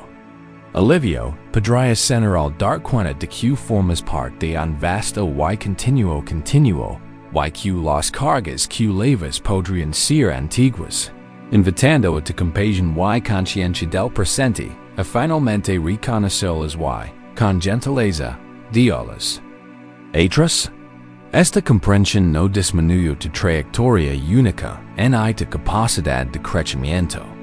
Al contrario, la enriquece enormemente, permitiendo ver no como un individuo imperfecto, sino como un vehículo único a través del cual estos patrones y experiencias ancestrales pueden finalmente salir a la luz, comprenderse con ternura y, quizás, con una intención consciente y amable, transformarse para las generaciones venideras. Mientras respiras, imagina una luz cálida, suave y dorada que fly desde arriba, quizás desde una vasta y antigua fuente de sabiduría. Siente esta luz recorriendo suavemente de coronilla to tu cuerpo, y luego extendiéndose profundamente hacia la tierra, conectando con aquellos raíces antiguas, to lineage y circunstancia. Siente como esta luz disuelve suavemente cualquier sentimiento de culpa heredada o carga pesada, suavizando el control de patrones que ya no te sirven para tu bien mayor. Reconoce que no estás definido únicamente por el pasado, eres el único responsable de sus hechos. Eres un ser consciente y en evolución en el momento presente, capaz de reconocer, comprender y transformar suavemente. Esta profunda conciencia es un paso significativo hacia la verdadera libertad, que nos invita a la sabiduría de liberar. Incluso nuestras nociones más fallas del yo, mientras exploramos el poder liberador del vacío y la no identificación. Descansa en esta profunda conexión con todo lo que has sido y todo lo que es, sabiendo que eres un eslabón vital y hermoso en una historia infinita que se despliega, y que llevas dentro no solo ecos del pasado, sino el potencial ilimitado para un futuro nuevo y sin cargas. A menudo nos aferramos en nuestras identidades, roles, acciones pasadas, especialmente en nuestras supuestas fallas, como si fueran aspectos sólidos y inmutables de nuestra identidad. Decimos, soy alguien que cometió ese error. O soy alguien que carga con esta culpa, como si estas etiquetas fueran la verdad última de nuestro ser. Este pego en nociones fallas del yo puede convertirse en una jola que nos impide transformarnos, soltarnos de verdad. Pero, why si nuestra naturaleza más profunda no se define por estas etiquetas, sino por algo mucho más amplio, algo siempre abierto, why libre? Why si la verdadera sabiduría no reside en lo que albergamos, sino en lo que somos capaces de recibir. El tema emocional de esta sección es aceptación radical y libertad de autodefiniciones rígidas. Cargamos con un inmenso sufrimiento cuando nos identificamos rígidamente con nuestras experiencias pasadas o con los roles que desempeñamos. Decimos soy un fracaso o estoy roto, y convertimos estos estados temporales en identidades permanentes. El concepto zen de vacío asume tepido, para ser paradójico o incluso nihilista al principio, pero es, de hecho, una de las enseñanzas más liberadoras y compasivas. No significa la nada ni que las cosas no existen. Más bien, señala la profunda verdad de que nada, ni siquiera en nuestro yo y nuestras experiencias, posee una existencia inherente, fija e independiente. Todo este vacío de una esencia permanente e inmutable. Es fluido, interdependiente y surge y desaparece constantemente. Consideramos la metáfora de un cuenco vacío. ¿Cuál es el propósito de un cuenco vacío? Su propósito es precisamente su vacío, su capacidad. Un cuenco es útil no por lo que contiene, sino porque este vacío y .podercontine. Si un recipiente estuviera siempre lleno, no podría recibir nada nuevo. Si estuviera frío en su contenido, jamás podría vaciarse en llenarse. Su utilidad, su potencial, reside en su misma falta de contenido inherente. Este vacío y, por lo tanto, lleno de posibilidades. Permitem contaros la historia de un joven monje llamado Kenji, quien tuvo una profunda lucha con el concepto de autoestima. Kenji era un estudiante aplicado, con ganas de aprender, pero cargaba con la pesada carga de sentirse inadecuado. Se creía torpe por naturaleza, torpe y incapaz de alcanzar jamás la profunda comprensión de sus maestros. Constantemente se comparaba con los demás, encontrando siempre deficiente. Veía su mente como un recipiente roto, perpetuamente defectuoso. Un día su maestro lo llamó. Kenji, comenzó el maestro. Veo que levas tu tazón de té como si contuviera un precio y frágil elixir, incluso cuando está vacío. Kenji vio la vista hacia sus manos, dándose cuenta de que, en efecto, sostenía su tazón vacío con la misma ansiedad con la que sujetaría uno lleno y rebosante. Maestro, respondió, intento ser cuidadoso. Mi mente se siente tan vacía de sabiduría. Temo que se me caiga, o que no pueda contenerlo lo suficiente. El maestro sonrió. Ven conmigo. Llevo a Kenji a un pequeño y polvoriento almacén, lleno de innumerables cuencos, cuencos agrietados, cuencos ornamentados, cuencos perfectamente sencillos, cuencos de todas las formas y tamaños. El maestro cogió un sencillo y humilde cuenco de madera. Es cuenco, dio, ofreciéndolo. Está vacío. Es, por lo tanto, inútil. Kenji reflexiona. No, maestro. Puede contener agua, aires, flores. Su vacío le permite servir. Exactamente. Afirmó el maestro. Y si este cuenco siempre estuviera lleno de lo mismo, siempre con agua, sin vaciarse nunca, ¿podría contener aires? ¿Podría contener flores? No, maestro, admitió Kenji. Su contenido inmutable limitaría su potencial. Entonces, su mayor virtud y su capacidad, su apertura a recibir, nacida de su propio vacío. ¿No estás de acuerdo? Pregunto al maestro camarada dulce. Kenji asincio lentamente. El maestro tomó entonces el cuenco de ti de Kenji, que siempre había considerado un símbolo de su aparente vacío de sabiduría, y lo colocó junto a los demás. Tomant. Kenji, es como es cuenco. Crees que esta vacía de sabiduría, y por eso lamentas su aparente falta.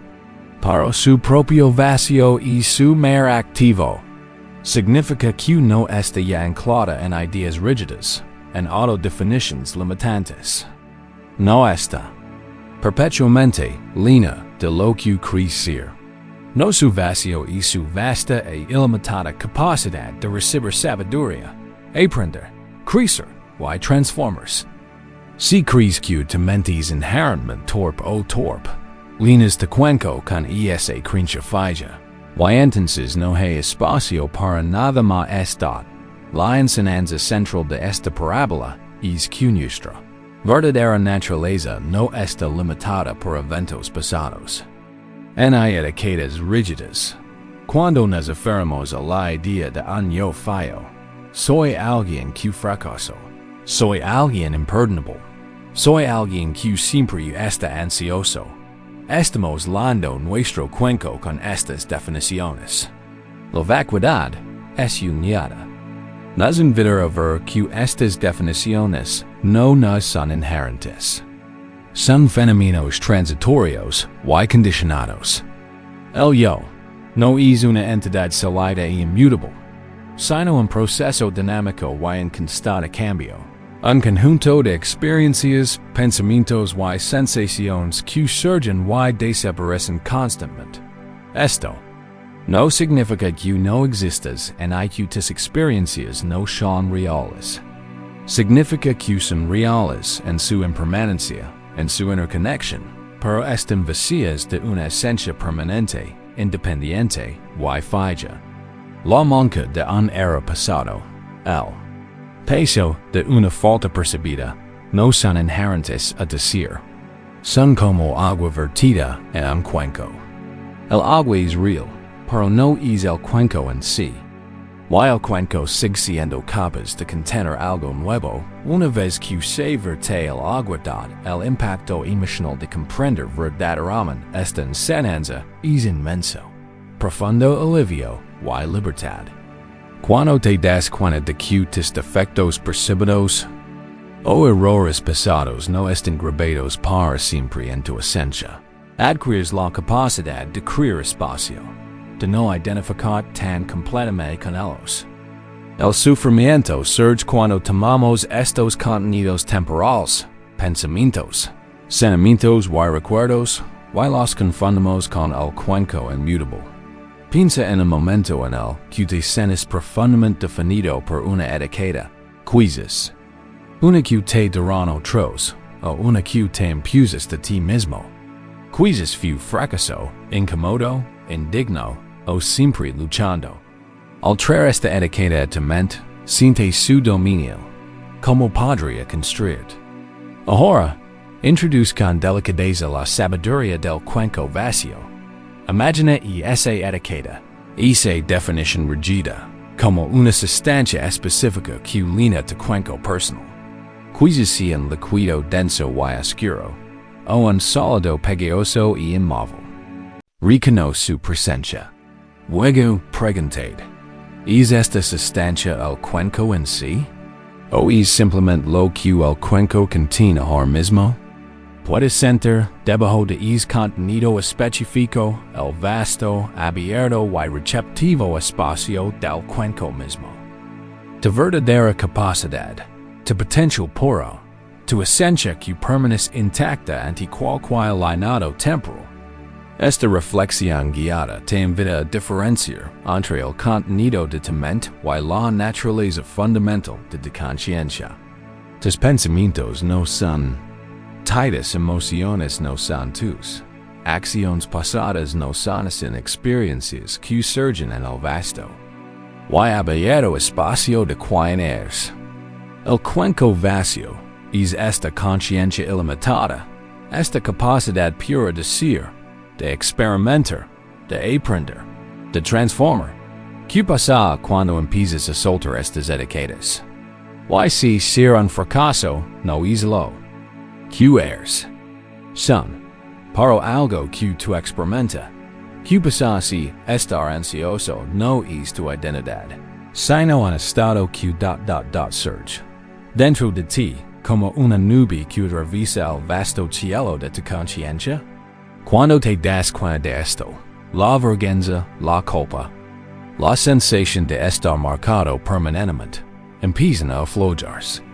Ya no estás atado a una definición fija. Te vuelves fluido, adaptable y infinitamente capaz de nuevas experiencias, nuevas comprensiones y nuevas formas de ser. Esta aceptación radical de la impermanencia y el vacío permite una profunda liberación. Es comprender que la mancha no es inherente a la estructura, sino simplemente un color temporal que puede cambiar, y cambiará. Es comprender que yo no es una escultura estática talada en piedra, sino un río que fly en constante movimiento, en constante renovación. La verdadera naturaleza del yo es este proceso dinámico, esta capacidad ilimitada de experimentar y evolucionar, libre de nociones fijas. Esto no significa que ignoremos nuestro pasado, y que pretendemos que nuestras acciones no tengan consecuencias. Significa, en cambio, que podemos abordarlas desde la libertad y la claridad, en lugar de desde una perspectiva fundamentalmente rota o definida para siempre. Si crees que tu cuenco está irremediablemente roto o destinado a contener solo un contenido específico, limitas tu capacidad de crecimiento.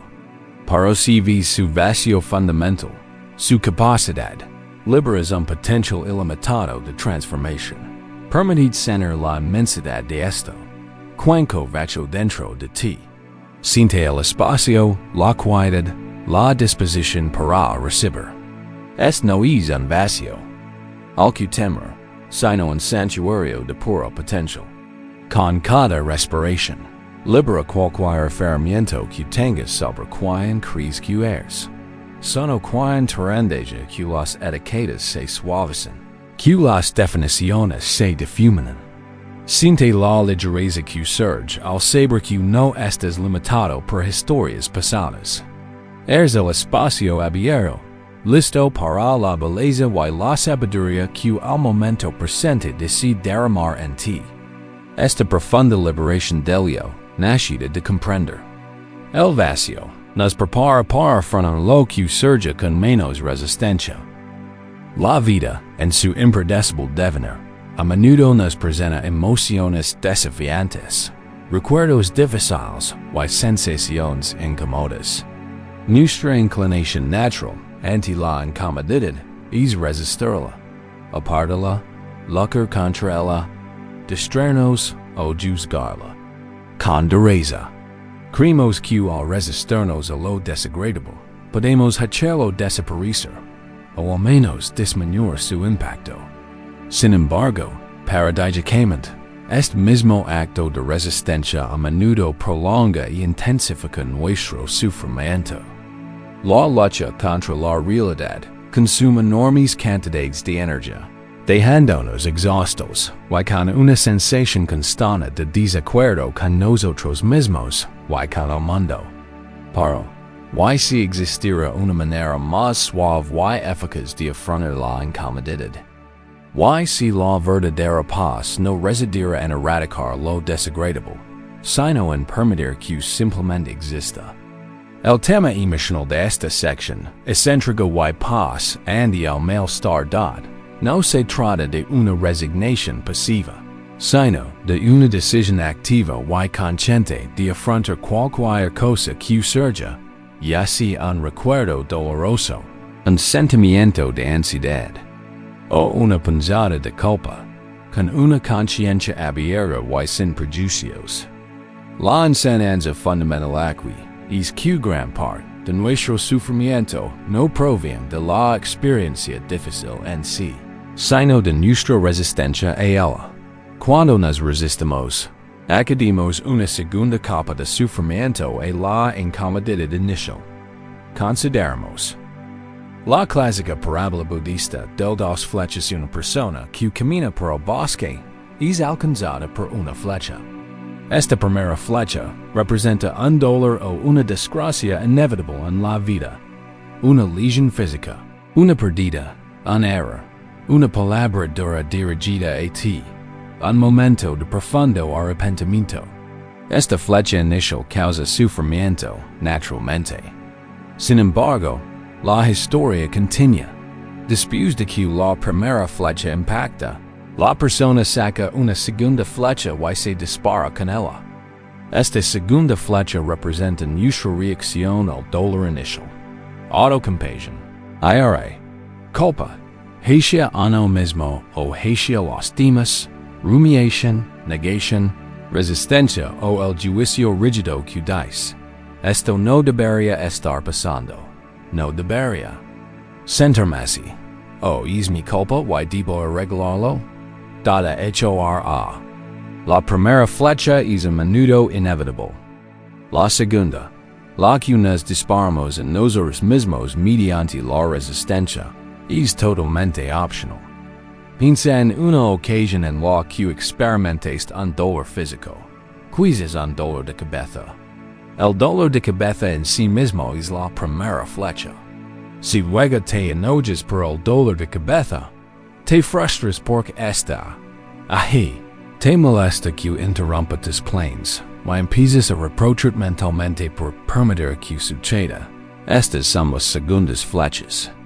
El dolor de cabeza puede que siga ahí, pero tu sufrimiento se ha multiplicado exponencialmente debido a tu resistencia. Lo mismo ocurre con el dolor emocional, con los recuerdos de faltas pasadas. El recuerdo en sí mismo puede ser la primera flecha. Para la autocondena, la repetición de la situación, el deseo de que no hubiera sucedido, la creencia rígida de que estás definido permanentemente por ella. Estas son las segundas flechas poderosas que te hieren una y otra vez de la metáfora. Que vamos a encarnar aquí es una joya en un arroyo. Imagina una joya de otoño, desprendida de su rama, cayendo suavemente sobre la superficie de un arroyo. La joya no se resiste a la corriente, no intenta remar río arriba, en aferrarse a una roca, en luchar contra la corriente natural. Simplemente reposa sobre el agua, dejándoos levar por la suave corriente. Se mueve con lo que surge, una suave onda, un remolino más fuerte, un tramo tranquilo. No juzga la corriente.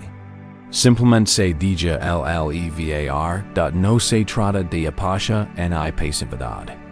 Se trata de una interacción hábil con la realidad.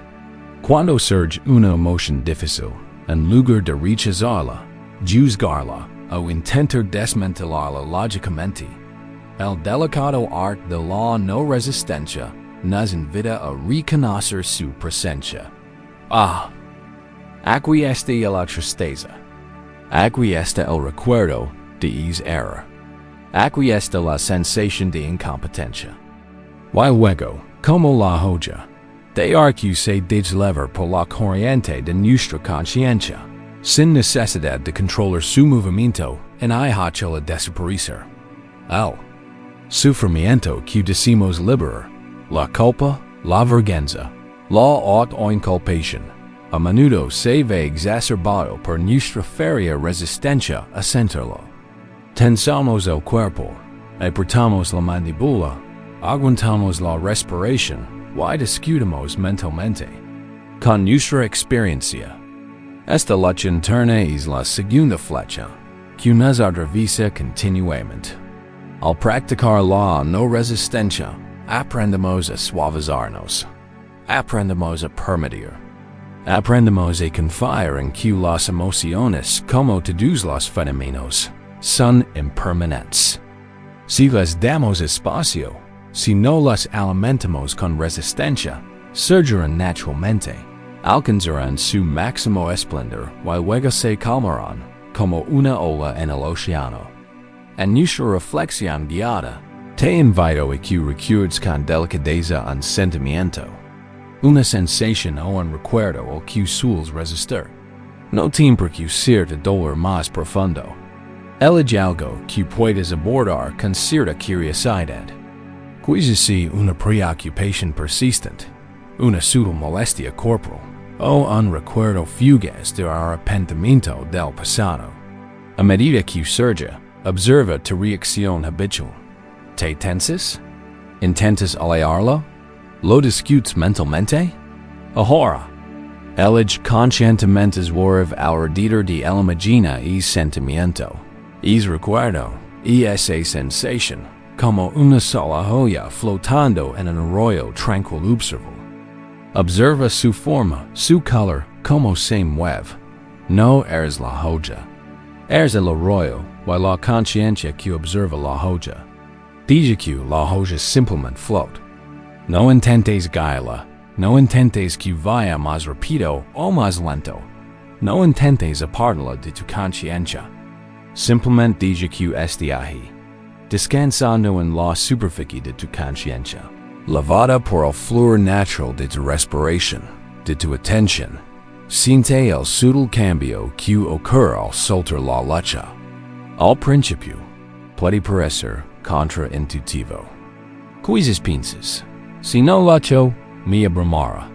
Pero la paradoja de la no resistencia es que, al dejar de luchar, a menudo descubres que la emoción o el recuerdo tienen menos poder sobre ti. Siguen existiendo, pero su capacidad de causar sufrimiento disminuye porque no estás accediendo la segunda flecha de resistencia. Esta práctica permite una liberación genuina y auténtica. No se trata de desviar las emociones.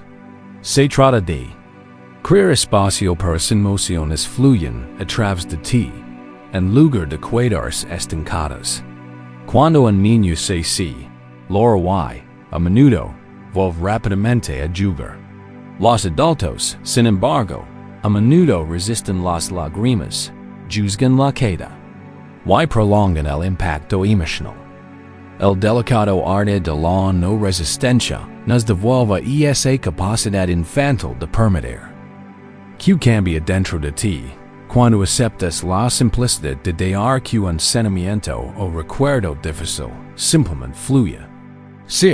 Sin necesidad de cambiarlo en el luchar contra ello. ¿Qué ligereza encuentras al soltar la segunda flecha? Esta práctica nos enseña una profunda confianza en nosotros mismos. Confianza en que podemos soportar la incomodidad, en nuestra resiliencia, y en que todo es, en última instancia, impermanente, incluso los sentimientos más intensos. Nos prepara para el poderoso acto de liberar intencionalmente aquello que ya no nos sirve. Descansa ahora en la suave corriente de tu conciencia, permitiendo que todas las joyas simplemente floten. En paz, hemos recorrido el camino para comprender las cargas invisibles, la impermanencia de todas las cosas, la ilusión de la separación, el desarrollo de la compasión y los ecos de nuestro pasado. Ahora, llegamos a un punto crucial, el paso activo y consciente de liberar, ando estas cargas. Una cosa es comprender que algo no es verdaderamente tuyo o que es impermanente. Otra es dejarlo ir activa e intencionalmente. El perdón, especialmente el auto-perdón, no es solo una comprensión pasiva. Es una decisión poderosa, tomada en el momento presente, un desahogo activo que nos permite recuperar nuestra ligereza y libertad del tema emocional aquí, es liberación activa y dejar ir. A menudo cargamos con cargas emocionales, culpa, vergüenza, resentimiento, arrepentimiento, como si fueran componentes necesarios de nuestra identidad o lecciones vitales que debemos soportar para siempre. Incluso podríamos aferrarnos inconsciente a ellas. Quizás por la creencia de que soltar significa olvidar, o que de alguna manera niega la importancia de lo sucedido. Para la verdadera liberación se trata de nosotros mismos. La pesada atadura del pasado, no de borrarlo.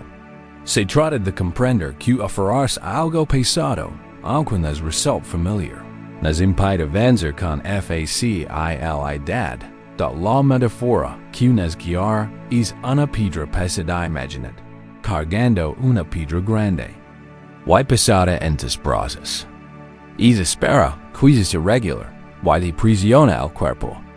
Quiz la hayas cargado durante mucho tiempo, tanto que su peso se ha normalizado. Quiz incluso hayas olvidado por que la recajaste. O quiz crees que es una penitencia necesaria. Un recordatorio de algo que nunca debes olvidar, o algo que debes expire. Paro. Independiente de su propósito, drena tu energía, limita de movimiento y causa un dolor constante. Permitam cantaros una parábola sobre una devota peregrina. Llamada Jaya, que lavaba una piedra similar. Jaya se había embarcado en un largo y arduo viaje espiritual en busca de sabiduría y paz interior. Al principio de su viaje, cometió un grave error de juicio, que causó angustia involuntaria a otros. Línea de remordimiento y creyendo que necesitaba levar un recordatorio tangible de su transgresión como penitencia de por vida. Encontró una piedra grande y tosca y comenzó a cargarla. Esta piedra, juro, me recordará mi falta. La levaré hasta que se digna de diarla. Durante ecos, Jaya cargó con la piedra. Se la clavaba en el hombro, causando dolor y ralentizando su paso. Otros peregrinos que conoce se ofrecen a darla o le sugieren que la diara. Es mi carga. Insistía, mi recordatorio, mi penitencia. Debo lavarla. Creía que diarla sería negar su error. Olvidar la lección, ser irresponsable. La piedra se volvió inseparable de su identidad. Como buscadora imperfecta. Un día, Jaya llegó a un remoto templo en la montana, donde un anciano sabio se sentaba en silenciosa contemplación. El anciano la recibió con una amable sonrisa, observando la gran piedra que Jaya aferraba con fuerza. Peregrina, la voz del anciano era suave. Tu viaje ha sido largo. Que llevas con tanta devoción. Jaya relató su historia con la voz impregnada del familiar dolor de la vergüenza y un compromiso inquebrantable con su penitencia. Esta piedra representa mi culpa, explicó. Debo cargarla hasta que sea digna de ser liberada. La anciana escuchó pacientemente y luego miró a Jaya con ojos llenos de compasión. Querida, comenzó. ¿Crees que la piedra misma te está enseñando? ¿O es tu remordimiento? ¿Que te enseñó? La piedra sonó a quienes lastimaste. Sin querer, ¿te ayudó a ser más sabio? Jaya hizo una pausa. No, admitió. Mi remordimiento me enseñó, y trato de aprender de él. La piedra la piedra solo me ha traído dolor y agotamiento. Exactamente, dijo el anciano con suavidad. La lección estaba en tu aprendizaje, no en el peso que cargabas. La expiación, si era necesaria, luego a través de sinceros esfuerzos por cambiar, no a través de sufrimiento perpetuo. Esta piedra no es un monumento a tu crecimiento. Es un monumento a tu renuncia. A soltar castigo has aprendido la lección. Has crecido. Ahora, la piedra no serve para nada más que para drenar de fuerza vital. La levas no por tengas que hacerlo, sino por que para creer, debes hacerlo. La anciana extendió la mano, no para tomar la piedra, sino para señalar la tierra bioelos. La tierra, Dio, es vasta y está dispuesta a recibir. No juzga. Simplemente acepta lo que se le dé. Has levado esta carga demasiado tiempo. La decisión de soltarla es tuya, y solo tuya. No necesitas ser digno. De dar lo que te causa sufrimiento. Eres digno de la ligereza, simplemente porque exists. Con manos temblorosas, ya amarró la piedra, while juega el rostro compasivo del anciano. Respiro hondo y, con un suave suspiro de alivio que parece brotar de sus huesos. Coloco la piedra con suavidad y deliberación.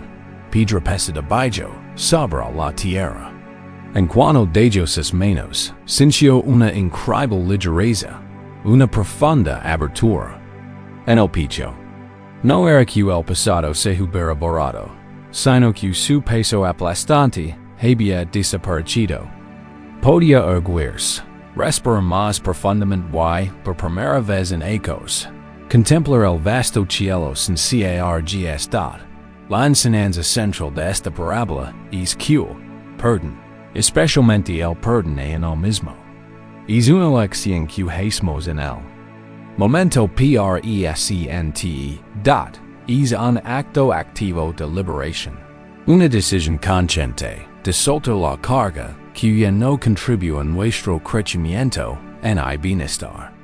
A menudo creemos erróneamente que aferrarnos a la culpa o la vergüenza es necesario, que nos recuerda que no debemos repetir errores o que, de alguna manera, honra el pasado.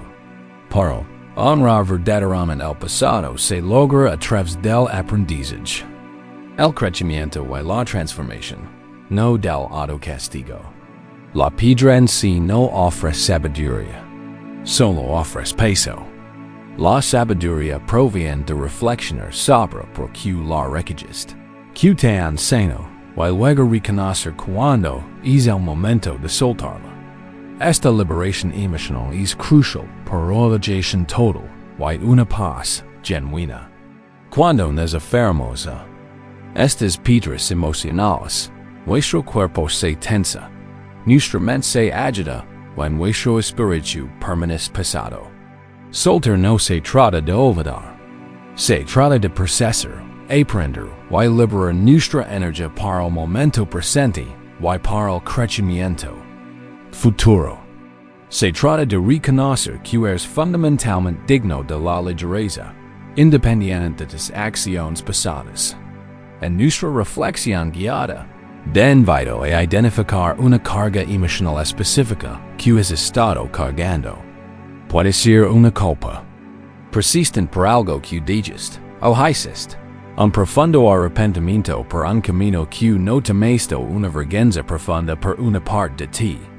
Permite que este peso emocional se fusione en la imagen de piedra pesadamente. Observa su tamaño, su textura, la incomodidad que causa. ¿Dónde sientes su peso en tu cuerpo? ¿En tus hombros? ¿En tu pecho? ¿En tu estómago? Ahora, con suavidad y profunda intención, visualiza sosteniendo esta piedra. Siente su inmenso peso. Reconoce que la has levado. Reconoce la carga que han puesto sobre tu espíritu, tu cuerpo y tu paz. Y luego, cuando estés listo, decide soltarla. No se trata de apartarla con fuerza. Es un acto de entrega suave y deliberado. Imagine de pie en una vasta tierra que te acepta, como lo hizo ya. La tierra no juzga, simplemente recibe. Con tu respiración, con el suave suspiro, visualiza colocando suavemente esa pesada piedra en el suelo. Siente el sutil cambio al soltarla de tus manos, al liberarse de peso de los hombros, del pecho. Respira hondo de nuevo y observa el nuevo espacio que se crea. Quizás una sensación de ligereza, una sensación de apertura. La piedra sigue ahí, en la tierra, pero ya no está. Su carga. Puedes aliarte sin cargas. Es momento de liberación es un poderoso acto de auto-perdón. Es reconocer que la lección se ha aprendido, que la expiación si es necesaria se ha logrado mediante el crecimiento y el cambio, y que ahora es el momento de elegireza. Que libertad te invade cuando decides soltar esa pesada piedra de forma activa e intencional. Que nuevas posibilidades se abren cuando menos ya no suceden con fuerza una carga. Es soltar activo crea profundos cambios internos, despejando el camino para que nos centremos en las poderosas intenciones positivas que realmente guían nuestros corazones, mientras nos adentramos en el jardín de la recta intención. Descansa. Ahora, en esta recién descubierta ligereza, confiando que la tierra siempre está lista para recibir lo que te estás listo para soltar. Hemos transitado a través de las sutiles cargas que llevamos, observado la impermanencia de cada instante, reconocido nuestra profunda interconexión, cultivado una profunda compasión, comprendido los ecos de nuestro pasado, halado la libertad. En la sabiduría del vacío, y practicado el delicado arte de la no resistencia y la liberación activa. Ahora, a medida que el peso de la culpa percibida comienza a dissiparse, surge una pregunta vital: si las acciones pasadas están tan completamente entrelazadas con las condiciones externas y los patrones heredados, que nos pertenecen realmente.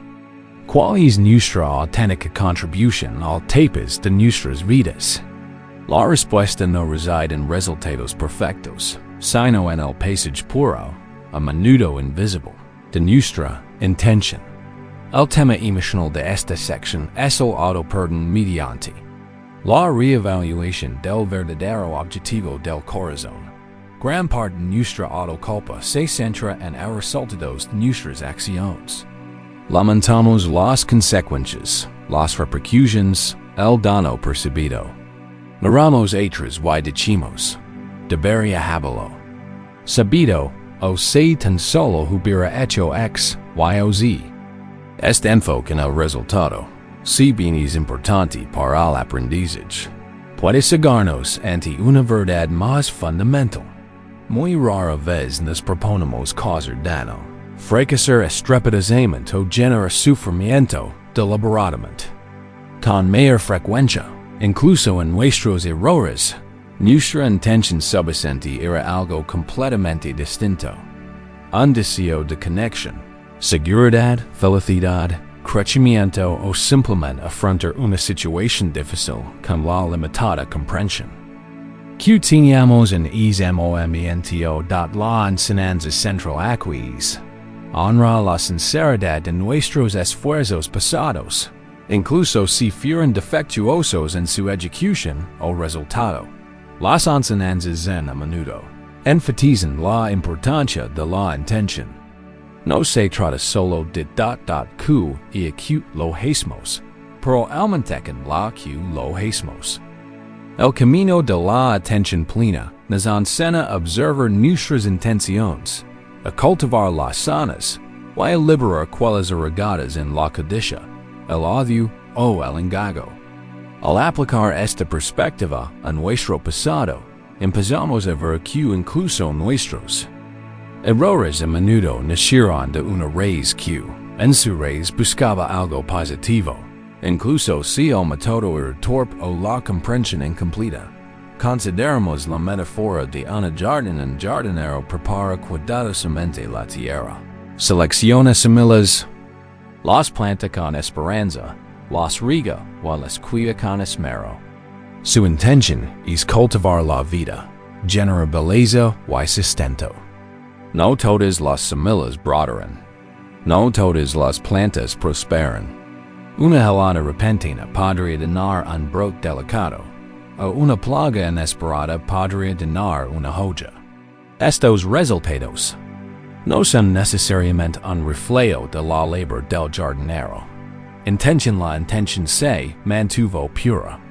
Fomentar el crecimiento.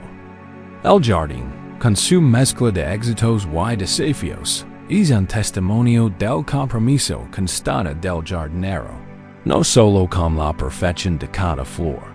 Permitem contaros la historia de un jardinero dedicado, llamado Hiroshi, quien cultiva el tradicional jardín de té de su familia durante décadas. Hiroshi era meticuloso, reconocido por su habilidad para la jardinería y exquisito sabor de sus joyas de té. Creía profundamente en la pureza de su arte. Cada primavera, sembraba cuidadosamente las nuevas semillas de té, cuidándolas con devoción inquebrantable, con la única intención de cultivar las mayores joyas posibles, honrando la tierra y sus antepasados. Un invierno particularmente crudo se prolongó más de lo esperado, seguido de una primavera inusualmente húmeda. Hiroshi, como siempre, había preparado la tierra con sumo cuidado, plantado las semillas en el momento propicio habitual, y ofrecido sus oraciones diarias por su sano crecimiento. Su intención era, como siempre, impecablemente pura: fomentar una vida vibrante, aportar belleza y sabor al mundo. Sin embargo, a medida que los brotes de té empezaban a brotar, Hiroshi notó algo desalentador. Muchas de las plantas jóvenes eran delgadas, con hojas pálidas y quebradizas. Algunas parcelas simplemente no brotaban, dejando huecos antiestéticos en sus hileras, por lo demás ordenadas. Hiroshi sintió una profunda desesperación y culpa. Y fracasado, pensó, mi habilidad ha disminuido, y deshonrado a mis antepasados y al jardín. Observa las plantas débiles y las zonas estrales, viéndolas como evidencia directa de su incompetencia personal, su culpa. Se reprendió implacablemente por no haber previsto el clima inusual, por no haber elegido, quizás, una variedad más resistente, por no haber hecho más. Le confió su dolor a su viejo amigo, un sabio maestro zen llamado Aigen, quien solía visitar el jardín para contemplar en silencio. Hiroshi señaló las plantas que la llevan. Maestro Aigen, mi jardín tiene defectos. Mis esfuerzos han provocado esta imperfección. Me arrepiento profundamente. El maestro Aigen caminó lentamente entre las hileras, con la mirada serena. Se arrodilló y tocó suavemente una hoja pálida, luego un trozo de tierra estéril. Hiroshi, dijo en voz baja, tu jardín no tiene defectos porque algunas plantas tengan dificultades. Es un profundo testimonio de tu intención correcta. Hiroshi parece confundido. Pero el resultado, maestro. El resultado no es perfecto. Sonrió Aigen con dulzura. El resultado es una danza entre tu intención y innumerables conditions: el sol, la lluvia, la tierra, los insectos invisibles, el invierno persistente, las semillas mismas, las fuerzas mismas de la naturaleza. ¿Tu intención flaqueó, Hiroshi? Plantaste estas semillas con corazón lleno de codicia, esperando solo ganancias? ¿Las descuidaste por pereza? ¿Las hiciste mal? Hiroshi negó con la cabeza con vehemencia. Jamás, maestro. Mi intención siempre fue cultivar la vida, honrar esta tierra, producir el mejor té, con todo mi corazón y mi talento. Entonces, tu intención era pura, afirmó el maestro Aigen. Y eso es lo que verdaderamente te pertenece. Las plantas, su crecimiento, sus dificultades, son fenómenos que surgen de innumerables causas y conditions, muchas de ellas ajenas a tu control. Tu sinceridad, tu dedicación, tu amor por este jardín. Esta es tu verdadera cosa. Un agricultor no se lamenta por la lluvia que sí, en sí es mucha en hay muy poca. Pues su intención siempre fue cuidar la cosecha, sin importar los capricos del clima. Una madre no se culpa por la enfermedad de un hijo, più su intention sempre. Fu amar y prodigar, anque surgen los desafios de la vida. La perfección, conclio igen, recorriendo con la mano todo el jardín. No reside en la ausencia de esfuerzo, sino en la inquebrantable intention que sustenta el esfuerzo. De jardín, Hiroshi, es hermoso propones de corazón en él. Los huecos y las joyas quebradizas simplemente cuentan la historia más amplia de la temporada, no la historia más pequeña de tu fracaso. Hiroshi miró su jardín con nuevos ojos. Seguía viendo las imperfecciones, pero ahora también veía el amor, el cuidado, la pura intención que había puesto en cada esfuerzo. La carga de las culpas personales comenzó a desaparecer, reemplazada por una profunda sensación de humilde sinceridad. La enseñanza central de esta parábola es honrar la sinceridad de nuestros esfuerzos pasados, incluso si los resultados fueran defectuosos, incompletos o no los que deseábamos. Muy a menudo, cuando recordamos una acción lamentable o un fracaso percibido, juzgamos el resultado y proyecto la culpa hacia nosotras intenciones. Si el resultado fue negativo, nuestra intención debió ser inherentemente mala o profundamente defectuosa.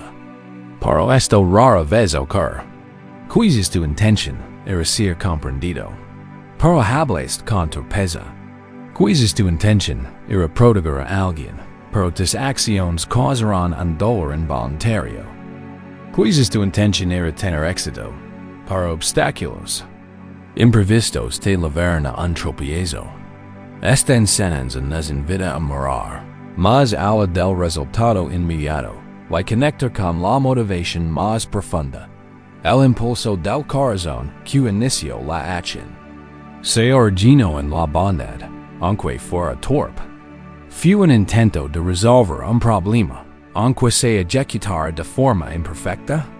Nació de un deseo de crecimiento, aunque implicara errores.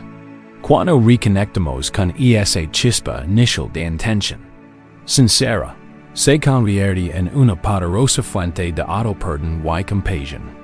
Nos damos cuenta de que nuestro impulso fundamental, en esencia, suele ser sano de la textura emocional aquí es de calidez y profunda validación. Se trata de reconocer nuestra bondad inherente, incluso cuando nuestra humanidad nos hace tropezar. Nos permite liberarnos de la carga de la necesidad de ser perfectos en nuestra ejecución para ser merecedores de autoaceptación. Es un cambio profundo de la autoestima basada en los resultados a la autocompasión basada en la intención. El sufrimiento surge cuando creemos que un resultado imperfecto implica automáticamente una intención fallida, o que un tropiezo define todo nuestro carácter. Imagina tu vida como una magnífica jardín. Cada acción que has realizado, cada decisión que has tomado, es una semilla plantada. Algunas han florecido hermosamente, llenando de vida de colores vibrantes y dulces fragancias. Otras podrían haber tenido dificultades, dado frutos amargos o simplemente no germinaron. Al contemplar tu jardín, tu mirada a menudo se dirigía las zonas con dificultades, los lugares estrellas, las joyas marquillas. Te dices a ti mismo, estos son mis fracasos. Esta es la prueba de mis defectos. Pero ahora, cambia tu perspectiva. En lugar de centrar únicamente en el resultado visible, indaga con delicadeza sobre intención detrás de cada semilla, especialmente de aquellas que la llevan. Cuando sembres la semilla de esa difícil conversación, ¿cuál era tu deseo? ¿Más profundo? Era conectar, ser escuchado, resolver el conflicto, aunque te pareciera torpe. Cuando tomaste esa lamentable decisión, ¿cuál era la necesidad subyacente que intentabas satisfacer? Seguridad, amor, pertenencia, paz, un intento desesperado de salir adelante? Incluso, las acciones nacidas del miedo suelen tener la intención subsente de buscar seguridad. En nuestra reflexión guiada, te invito a recordar una acción o evento pasado específico por el que sientes culpa o arrepentimiento. No revives el dolor del resultado. En cambio, retrocede un paso y reflexiona sobre la intención que estaba presente o durante esa acción. ¿Cuál era el verdadero propósito de tu corazón? ¿Cuál era la motivación subsente? ¿Intentabas proteger a ti mismo o a alguien? ¿Más? ¿Buscabas comprensión? ¿Intentabas ganar aceptación o aliviar el malestar? Por ejemplo, si te arrepientes de haber evitado una conversación difícil, cuál tu intención era evitar un conflicto, preservar la paz o proteger de un posible daño. Si te arrepientes de haber actuado movido por la ira, cuál tu intención era establecer un límite, ser escapado o defenderte, incluso si la expresión fue torpe. La necesidad o el deseo subsente suelen tener una intención positiva, incluso si la acción en sí misma fue errónea. Permitid conectar con esa intención sincera. Sentí su presencia, su pureza, incluso si en ese momento estaba sepultada bajo capas de miedo, incomodidad o poca conciencia. ¿Qué cambia en tu interior? Al honrar esa intención subsente, sientes que el juicio se suaviza, que te liberas de la autoculpa rígida. No se trata de excusar el resultado, sino de comprender el ser humano que actúa desde la perspectiva de su deseo más profundo, a menudo no expresado. Esta práctica de enfocarse en la intención correcta no lo hace todo perfecto. La vida sigue siendo compleja y los resultados impredecibles. Pero nos permite reconciliarnos con nuestro pasado, vernos no como seres inherentemente defectuosos, definidos por nuestros errores, sino como seres sinceros que navegan en un mundo desafiante con distintos grados de habilidad y conciencia.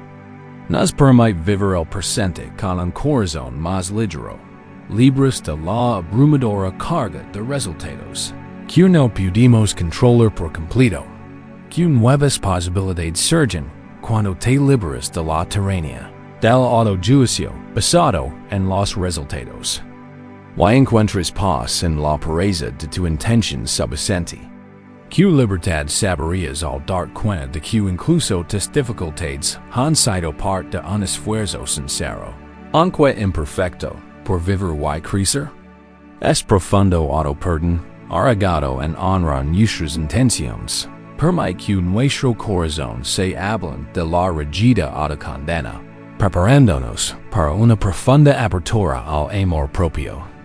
Descansa ahora en la tranquilidad de saber que el verdadero objetivo de tu corazón es, y siempre ha sido, el bienestar. Tras recorrer el jardín de la recta intención, reconociendo que nuestro objetivo más auténtico suele ser puro, incluso cuando los resultados son desastrosos, llegamos a una frontera interna crucial, el corazón mismo.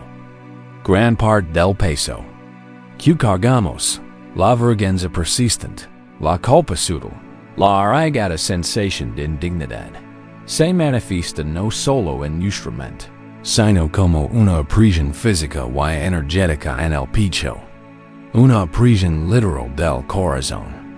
Es mecanismo protector, nacido del dolor o de la culpa percibida, intenta protegernos de más daño, pero al hacerlo, también nos aísla de la profunda paz interior, del libre fluir de la autocompasión y de la energía inagotable de la vida misma.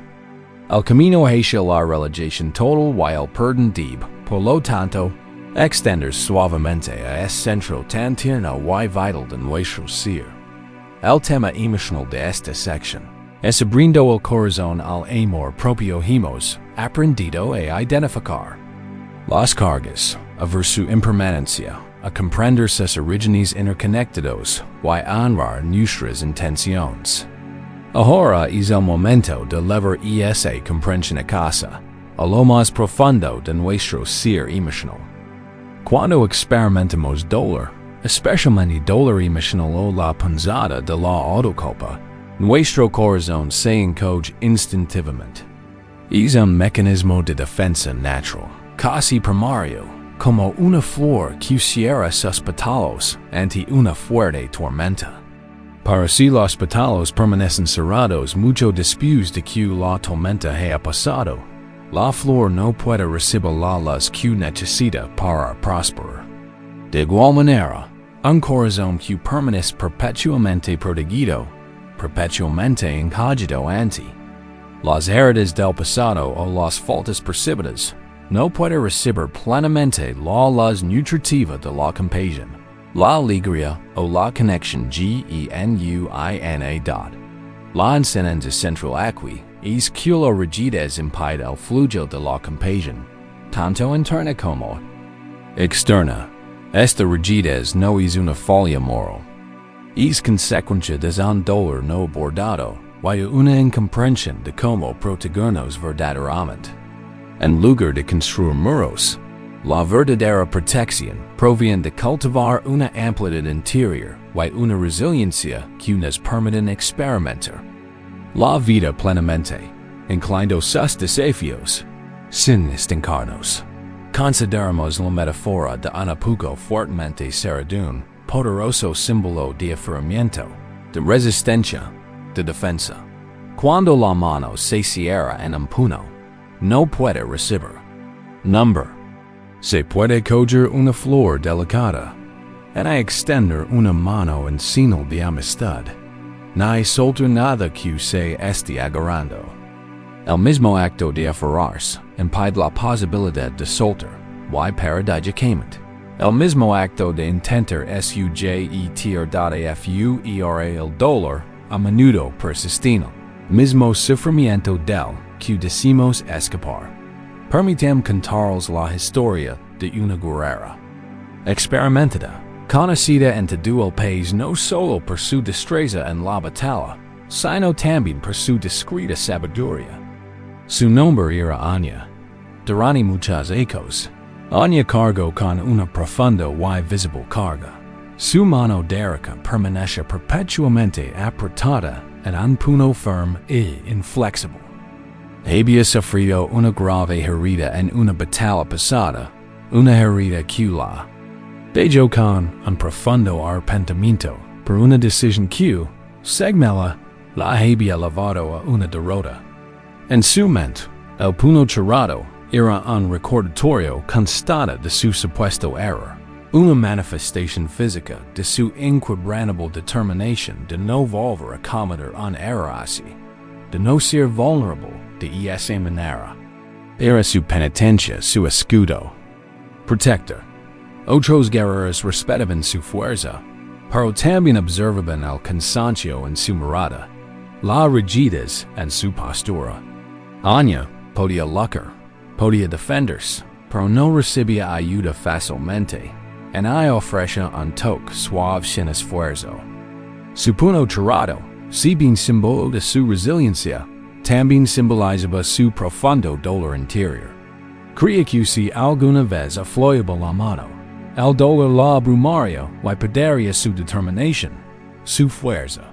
Se identificaba profundamente con el puño cerrado. Una noche, mientras Anya estaba sentada junto a un fuego tranquilo, un anciano sabio de una aldea pacífica se acercó a ella. El anciano notó la mano siempre cerrada de Anya. Guerrera, dio con dulzura, veo tu fuerza.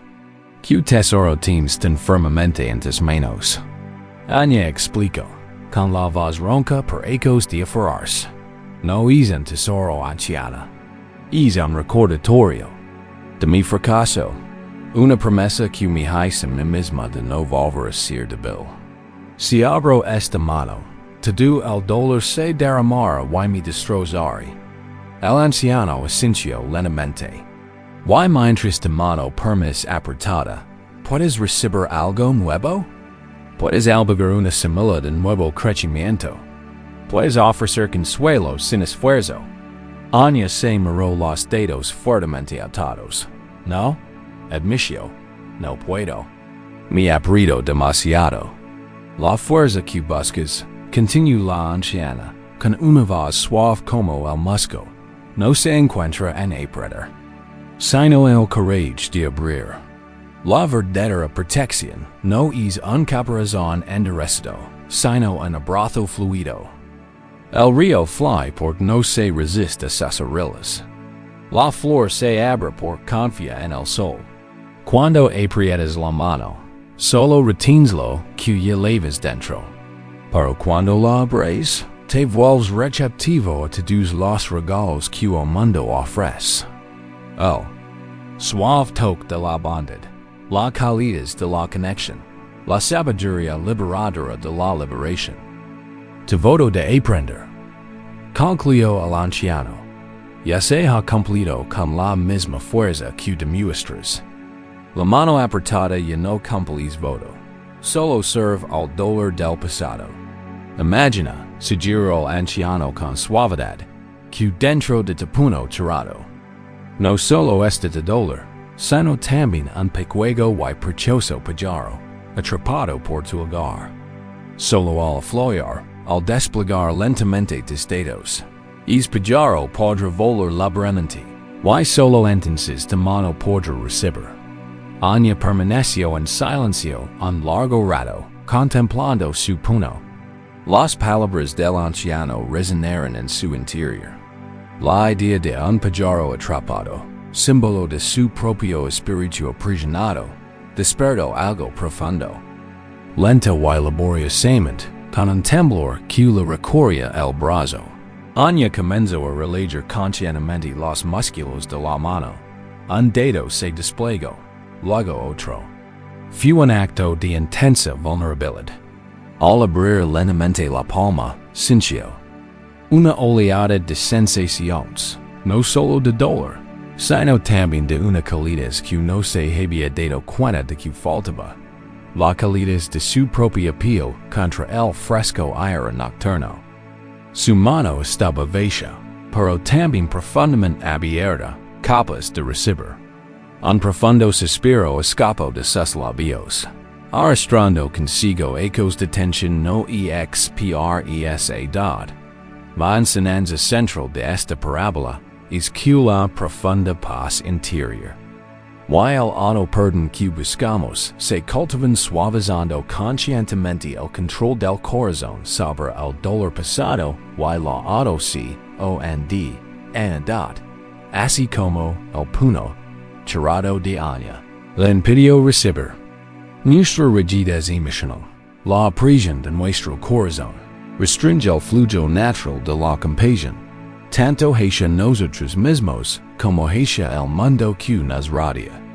Esta rigidez es una respuesta protectora, pero que, en última instancia, causa más sufrimiento al mantenernos encerrados en un estado de defensa. Debo protegerme del dolor, de la vulnerabilidad, de la culpa. Pero al protegernos tan ferozmente, también nos protegemos de la alegría, de la conexión, de la experiencia misma del amor incondicional. Esta textura emocional es de profunda vulnerabilidad y liberación.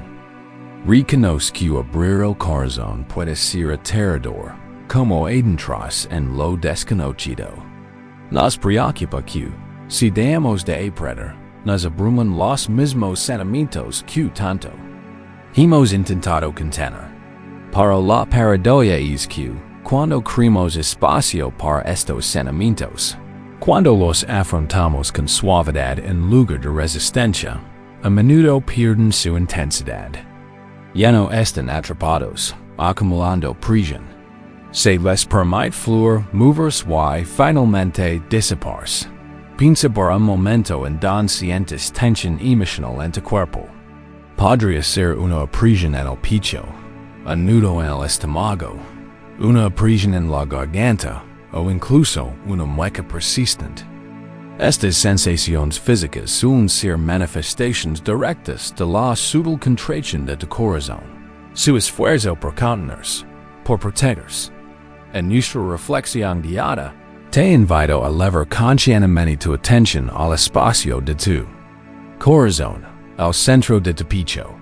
No necesitas forzar ninguna sensación. Simplemente observa. ¿Qué sensaciones hay ahí? ¿Hay opresión? ¿Un dolor sutil? ¿Una sensación de vacío? ¿Una sensación de estar a la defensiva? Simplemente observa. Sin juzgar. Este es lo poco fuertemente cerrado tu corazón, aferrando a sus historias, a sus miedos, a su dolor o vergüenza no expresados. Ahora, con cada inhalación suave, imagina una luz suave y cálida que entra en tu pecho, iluminando este espacio del corazón. Con cada exhalación, imagina una suave relajación. No se trata de forzar la tensión para que se libere de inmediato, sino de invitarla, persuadirla con tierna compasión. Imagina que esos dedos de tu puño metafórico comienzan a desplegarse lentamente. Un dedo se libera, luego otro. Quizás si solo un milímetro de movimiento, una fracción de grado de relajación. Eso es suficiente. Siente el cambio sutil. Medida que el corazón se ablanda, observa lo que surge. Quizás una suave oleada de tristeza, un sentimiento de vulnerabilidad, o incluso un manantial de ternura. Permite que todo lo que ligue simplemente esté presente, sin necesidad de etiquetarlo, y recazarlo. Este es el espacio para la verdadera sanación. Esta es la verdad de nuestra capacidad humana. Sentir profundamente y ofrecernos una bondad ilimitada, incluso en medio de los sentimientos. ¿Qué sucede cuando permites que tu corazón se ablande? Ante es recuerdo específico de culpa percibida, o esa sensación crónica de indignidad. ¿Qué ligereza comienza a impregnar de ser cuando decides soltar el rígido control sobre lo que crees que eres? Debería ser o debería ser. Este acto deliberado de ablandamiento permite que la energía de la compasión, que siempre ha estado en ti, fluya libremente, sanando las mismas heridas que causarán la tensión en primer lugar. Esta práctica es esencial para una verdadera relajación. Cuando el corazón se tensa, todo el sistema nervioso está en alerta máxima en estado de sutil defensa. Al relajarte intencionalmente, le indicas a tu cuerpo y mente que es seguro relajarse, que es seguro bajar la guardia. Esta profunda apertura del corazón no se trata de desprotegerse, sino de abrirse con resiliencia, sabiendo que tu verdadera fuerza no reside en endurecerte, sino en tu infinita capacidad de compasión y amor. Descansa ahora en el suave ritmo de tu respiración, permitiendo que el espacio de tu corazón continúe su sutil y valiente despliegue. Siente la calidez, la expansión, el creciente flujo de bondad hacia ti. A medida que tu corazón se ablanda, te vuelves verdaderamente receptivo a la inmensidad de tu propio ser, liberado de las limitaciones del pasado. Esta amplitud interior nos prepara para recibir la sabiduría no solo de nuestro propio camino, sino de la profunda sabiduría colectiva de nuestra historia humana compartida, mientras exploramos los ecos del perdón ancestral.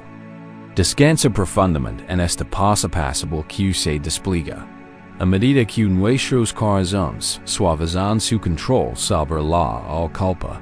Creando espacio para una autocompasión más profunda, nos volvemos más conscientes de las corrientes sutiles dentro de nosotros, corrientes que a menudo se extienden más allá de nuestra historia personal. Empezamos a percibir que algunas de las emociones, miedos e incluso predisposiciones no resueltos que cargamos podrían no tener su origen únicamente en nuestras experiencias individuales. En cambio, pueden ser la quiet UD.DSUSUR rosta perdón.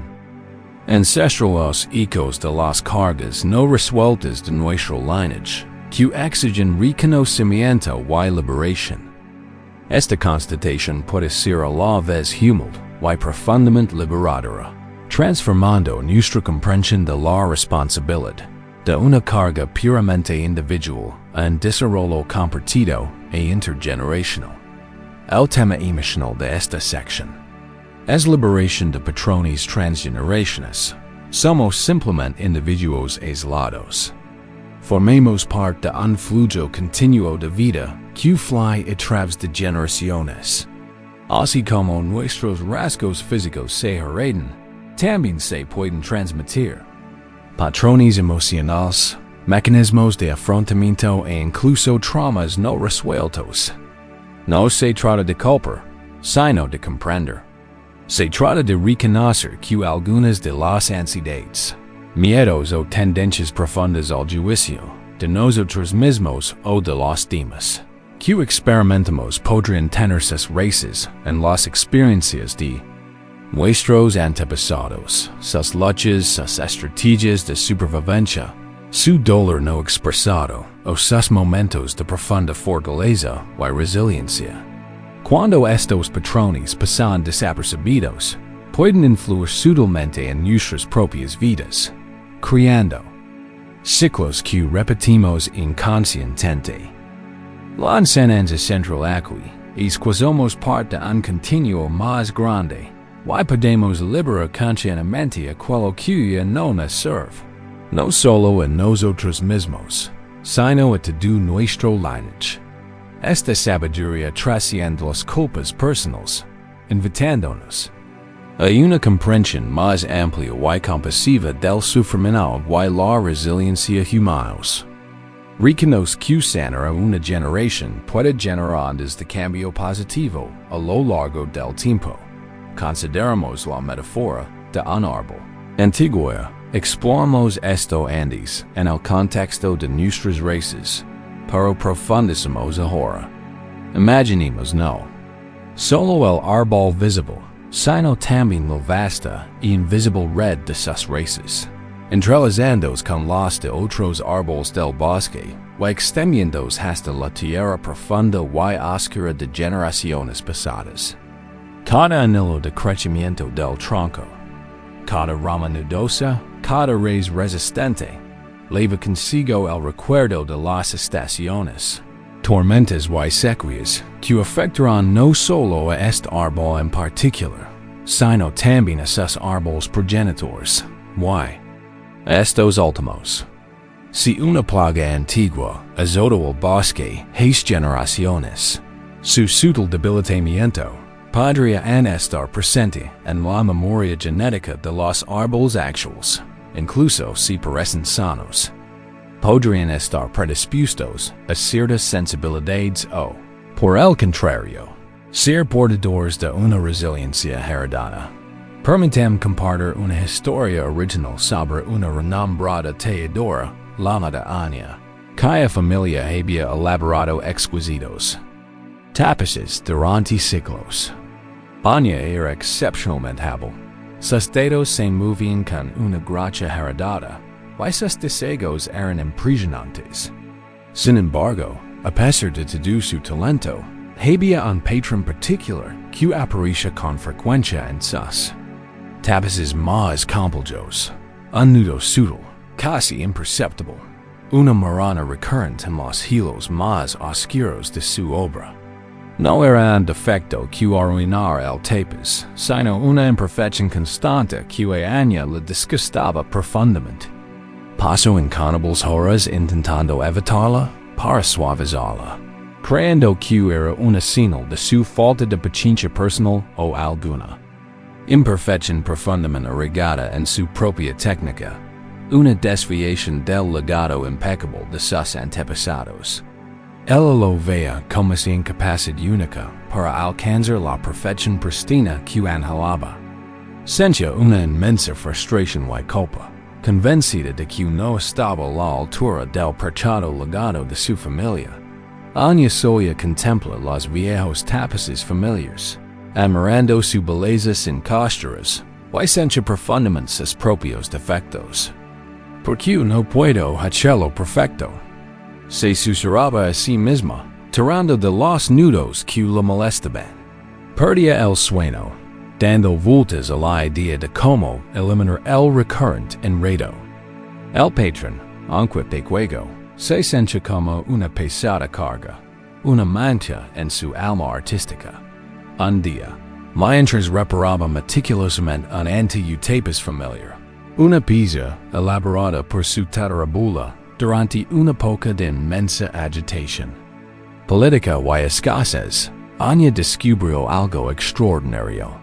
Ocultas en lo profundo de los registros históricos que acompañaban al tapis, encontró tenues anotaciones en su diario. Estas anotaciones hablaban de una época en la que los hilos finos, fuertes y oscuros escaseaban increíblemente debido a los conflictos y la interrupción de las rutas comerciales. Su antepasada, desesperada por completar el tapis, tuvo que usar hilos recuperados, a menudo uniendo tramos más cortos, o usando hilos frágiles o ligeramente enredados desde su origen. Para que funcionaran, tuvo que atar pequeños nudos, casi invisibles, que luego se tejían hábilmente en el diseño. Estos nudos no eran una señal de la falta de habilidad de su antepasada, sino un testimonio de su increíble resiliencia, su determinación por crear belleza incluso en tiempos de profunda limitación y adversidad. Se las arreglaba, teniendo supervivencia y esperanza en cada puntada. Esta revelación conmocionó profundamente a Anya. El defecto con el que había luchado durante años, que había internalizado como su defecto personal, no era resultado de sutur o falta de habilidad, sino una característica heredada del hilo mismo, una técnica nacida de circunstancias profundas y difíciles de generaciones pasadas. Tendencia porque el nudo estaba en el material y en la necesidad del tiempo de su antepasado, no solo en sus propias manos. Cuando comprendió esto, su perspectiva cambió drásticamente.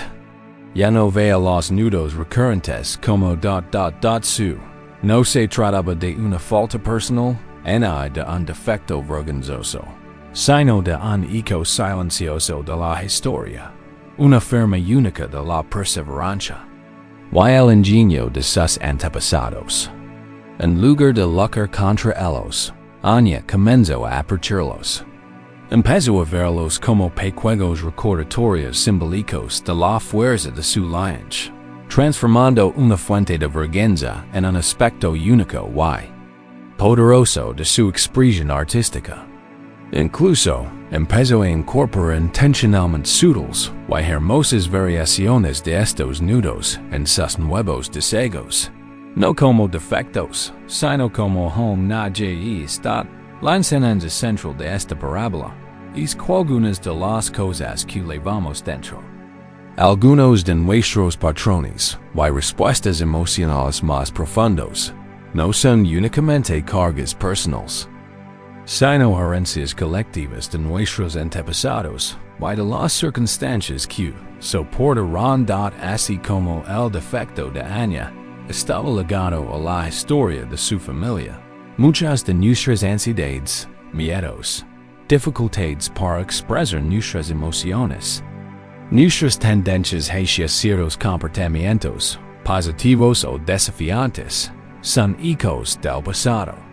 Se trata de respuestas aprendidas, mecanismos de afrontamiento o incluso huellas energéticas de experiencias no resueltas que se han transmitido, sutil o abiertamente, a través de nuestros sistemas familiares.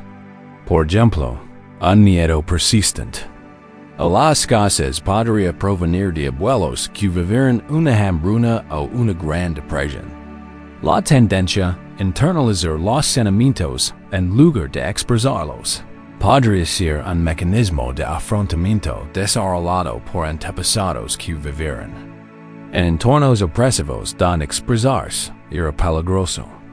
Una profunda necesidad de seguridad podría refleja las experiencias de quien se enfrentan a una inestabilidad constante. El sufrimiento que experimentamos por estos patrones transgeneracionales a menudo provienen de creer que son completamente nuestros defectos personales únicos.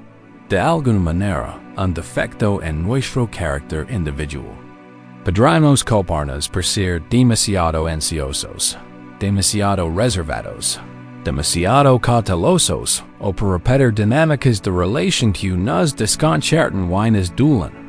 Para cuando reconocemos raíces antiguas y ancestrales, estos patrones, la abrumadora sensación de culpa singular comienza a disolverse.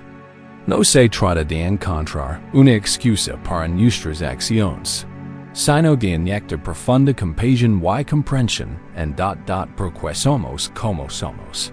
Porque ciertas reacciones parecen tan automáticas, o porque ciertos miedos se sienten tan primarios. Transforman la autoculpa en una indagación compasiva, dadas estas profundas raíces y tendencias heredadas. ¿Cómo puedo elegir conscientemente responder ahora?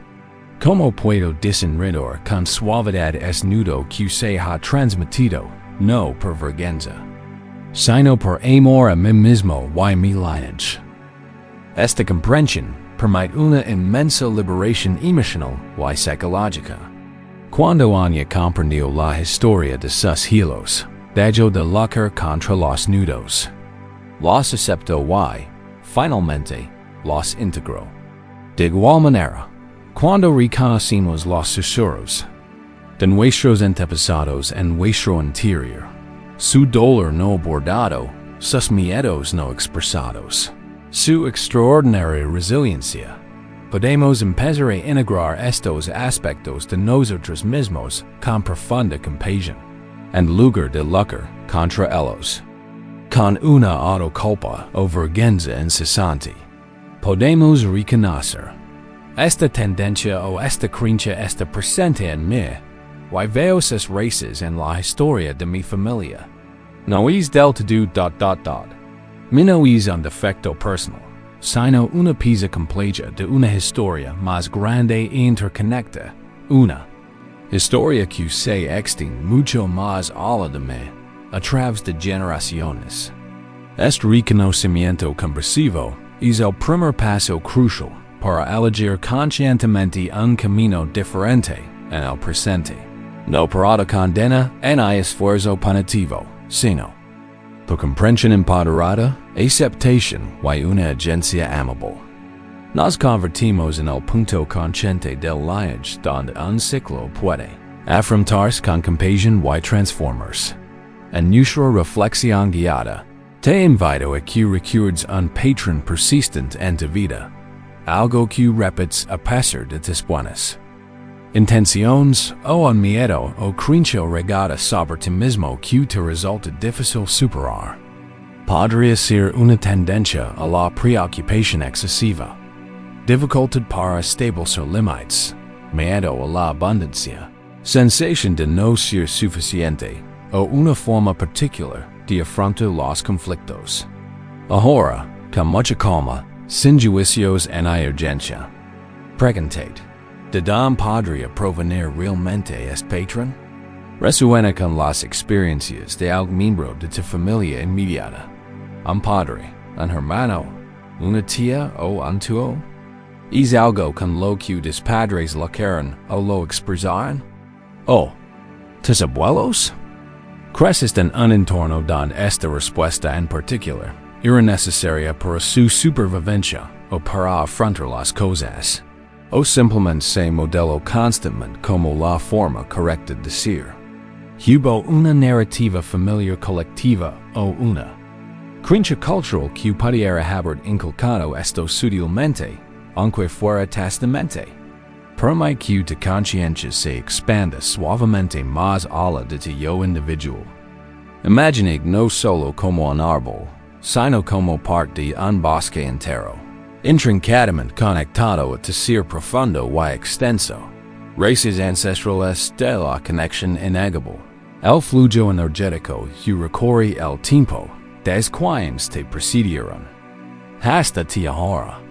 Reconoce que parte de la salvia que fly a través de ti, parte de la estructura fundamental de tu propia rama y joyas, ha sido profundamente influenciada por las experiencias, decisions y condicionamientos de generaciones pasadas.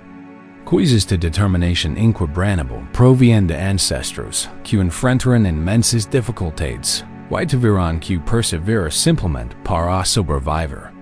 Quizzes de capacidad de profunda empatia provienen de un lineage que conoció el sufrimiento. Profundo y aprendió la importancia de la humanidad compartida. Quizzes una sutil sensación de incompetencia proviene de una familia donde los logros externos eran muy valorados y la vulnerabilidad rara vez se consideraba una fortaleza. Estos no son defectos que deben condenarse. Son legados complejos, algunos desafiantes, otros empoderadores. Todos parte de tu historia única, entretejidos en decir. Esta comprensión, este reconocimiento de los susurros de perdón ancestral dentro de nosotros, permite una enorme liberación emocional y psicológica. Cuando Anya comprendió la profunda historia de sus hijos, dejó de luchar contra los nudos con autocondena. Los aceptó y finalmente los integró en su arte, transformándolos en símbolo de resiliencia. De igual manera, cuando reconocemos estos patrones heredados, o las huellas indelebles de nuestras circunstancias tempranas dentro de nosotros mismos, podemos comenzar a integrar estas partes de nosotros mismos con profunda compasión en lugar de luchar contra ellas con una autoculpa o vergüenza incesante. Podemos reconocer, sí, esta tendencia o esta creencia está presente en mí, y veo sus raíces en la historia de mi familia. No es del todo mi no es un defecto personal, sino una pieza compleja de una historia más grande e interconectada, una historia que se extiende mucho más allá de mí, a través de generaciones. Este reconocimiento compasivo es el primer paso, crucial para elegir conscientemente un camino diferente en el presente. Esta elección no se hace por autocondena en esfuerzo punitivo, sino por comprensión empoderada, aceptación radical y una agencia amable. Nos convertimos en el punto consciente del lineage, donde un ciclo puede afrontarse con compasión y transformarse, enviando ondas de sanación hacia adelante, y, quizzes, incluso hacia atrás en el tiempo, que cambia en tu interior, aunque sí, sutilmente, cuando consideras de verdad que algunas de tus luchas más profundas podrían ser ecos colectivos, corrientes antiguas o huellas circunstanciales, en lugar de defectos personales singulares. Que profundo alivio podrías sentir al dar cuenta de que formas parte de un vasto y continuo, y que las cargas que llevas podrían ser antiguas, invitando a tu compasión y conciencia del presente y finalmente reconocerlas y, con delicadeza, días atrás. Esta comprensión no disminuye tu trayectoria única en la capacidad de crecimiento. Al contrario, la enriquece enormemente, permitiendo ver no como un individuo imperfecto definido por errores pasados, sino como un vehículo único a través del cual estos antiguos patrones y experiencias pueden finalmente salir a la luz. Comprender con ternura y quizzes, con una intención consciente y amable, transformarse para las generaciones venideras. Te conviertes en una fuerza sanadora para tu propio pasado y futuro. Mientras respiras, imagina una luz dorada cálida, suave y luminosa que fly desde arriba. Quizzes desde una vasta y antigua fuente de sabiduría colectiva y amor ancestral. Siente como esta luz se desplaza suavemente por tu coronilla, por todo tu cuerpo, y luego se extiende profundamente hacia la tierra, fusionandos con esos raíces antiguas. Talinage y circunstancia. Siente como esta luz disuelve suavemente. Cualquier sentimiento de culpa heredada o carga pesada, suavizando el control de patrones, que no sirven a temer bien en al bienestar de descendientes. Reconoce que no estás definido únicamente por el pasado. Eres el único responsable de sus hechos. Eres un ser consciente en evolución en el momento presente, capaz de reconocer, comprender y transformar suavemente. Esta profunda conciencia es un paso significativo hacia la verdadera libertad, que nos invita a la profunda sabiduría de liberar incluso nuestras nociones más feas del yo. Mientras exploramos el poder liberador del vacío y la no identificación. Descansa en esta profunda conexión con todo lo que ha sido y todo lo que es, sabiendo que eres un eslabón vital y hermoso en una historia infinita que se desarrolla, y que llevas dentro no solo ecos del pasado, sino el potencial ilimitado para un futuro nuevo y sin cargas. Permitid sumergir más profundamente en esta comprensión, suavizando cada vez más con cada respiración, mientras los susurros del perdón ancestral allanan el camino hacia una paz más profunda. Hemos explorado como las cargas invisibles, las mancas transitorias, la ilusión de separación y los ecos de nuestros ancestros pueden agobiarnos. Hemos practicado ablandar nuestros corazones y honrar nuestras intenciones. Ahora, al buscar liberarnos verdaderamente de las percepciones del pasado, nos encontramos con uno de los conceptos más poderosos y liberadores del budismo zen, Shoshi. Mente principiante a menudo abordamos nuestro pasado, especialmente los momentos en que percibimos culpa, con una mente saturada de juicios, arrepentimientos y preconceptos. Repasamos los eventos a través del filtro de lo que debería haber sido o lo que podría haber sido, en lugar de verlos como realmente fueron o como realmente son en este momento presente. Esta forma condicionada de ver impide una nueva perspectiva, nos mantiene atrapados en viajes narrativas y perpetúa el ciclo de la autoculpa. Para que pasaría si pudiéramos abordar toda nuestra experiencia, incluido nuestro pasado, con la misma apertura, asombro y falta de prejuicios que un niño que se encuentra con algo por primera vez. El tema emocional de esta sección es perspectiva. Renovada y inocencia imagina despoja del pesado manto de la experiencia, de saberlo todo, especialmente de saber todas las maneras en que otros han fallado. Al adoptar la mente principiante, creamos un espacio para una claridad profunda, una nueva perspectiva que trasciende las capas de juicio y autorrecriminación.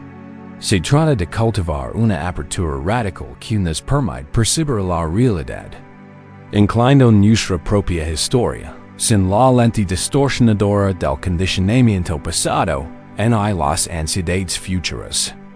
Se trata de reconocer que cada momento, cada recuerdo, cada sentimiento puede abordarse de nuevo, como si fuera la primera vez la enseñanza central de Shishis.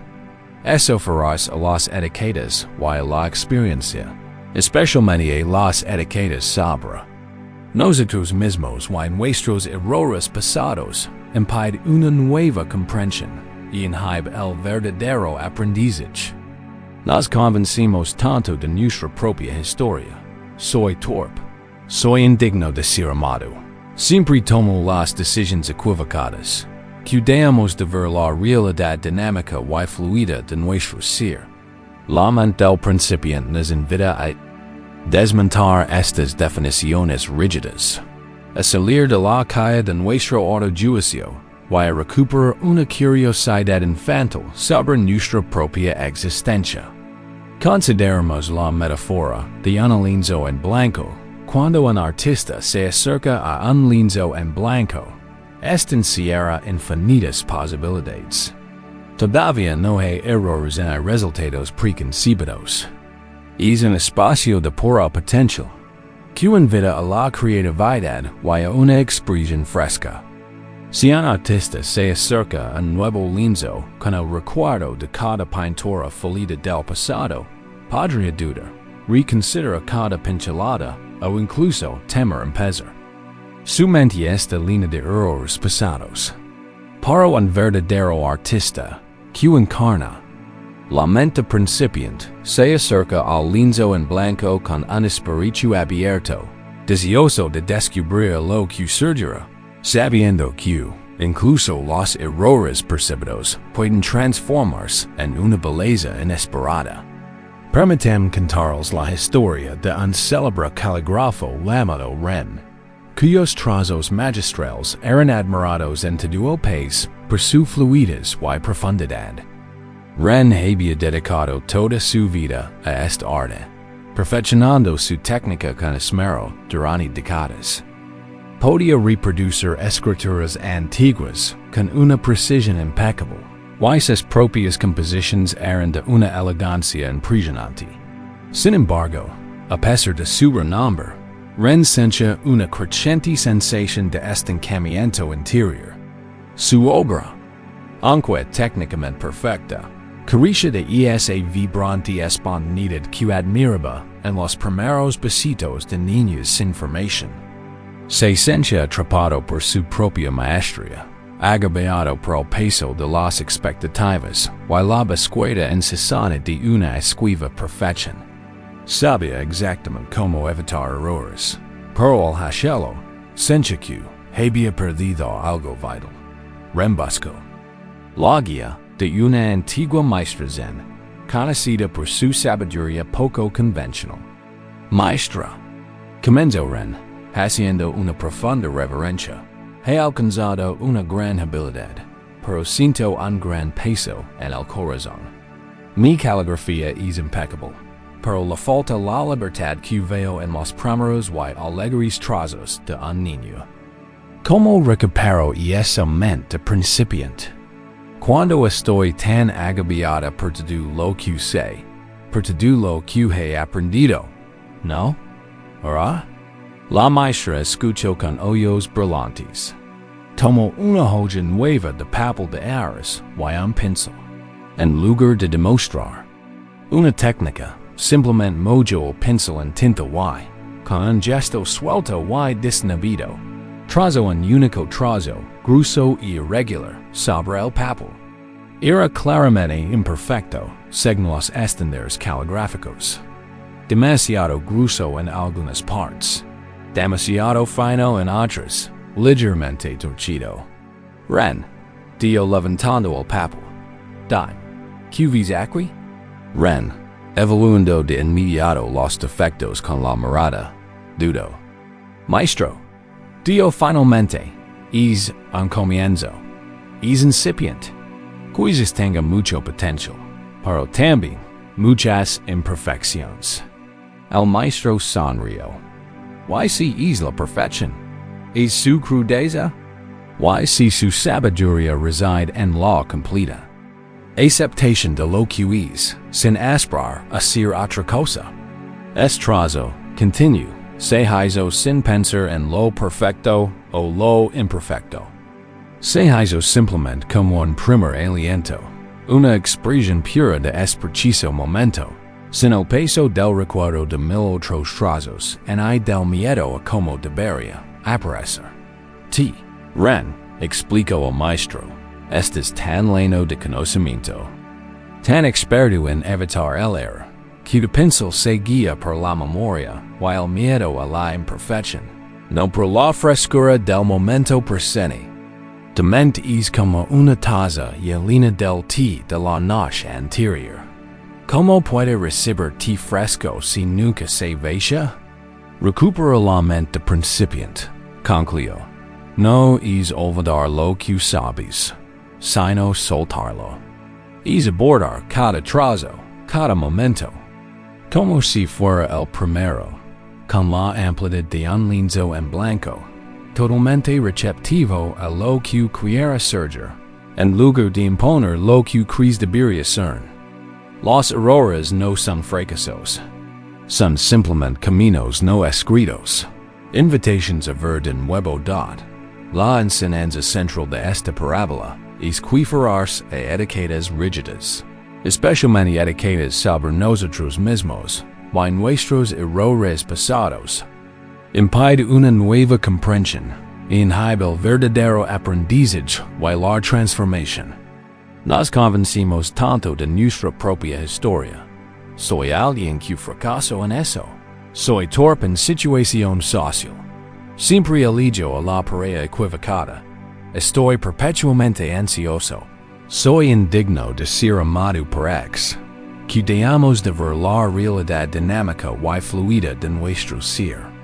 Olvidamos que estamos en constante cambio, como el río. Mente principiante, Shoshin, nos invita a desmontar estas definiciones rígidas, a salir de la calle restrictiva de nuestro propio juicio, y a recuperar la curiosidad y la apertura infantiles. Hacia nuestra propia existencia, nuestro pasado y nuestro potencial. No se trata de borrar el pasado, sino de cambiar nuestra relación lugar de ver un error del pasado como una manca permanente que define quién eres. La mente principiante te permite verlo como un evento que ocurre una experiencia de la que puedes aprender, pero que no limita tu presente ni tu futuro. Es como ver una manta en un lienzo en blanco. Un experto podría desesperarse, sabiendo todas las maneras en que no debería haber hecho esa manca. Pero un principiante con curiosidad podría verla como una textura interesante, una línea inesperada o incluso un punto de partida para algo completamente nuevo. El impacto emocional de cultivar la mente principiante es profundo. Una sensación de ligereza, liberación de la pesada carga de conocer todos tus defectos y una apertura a posibilidades que creas cerradas.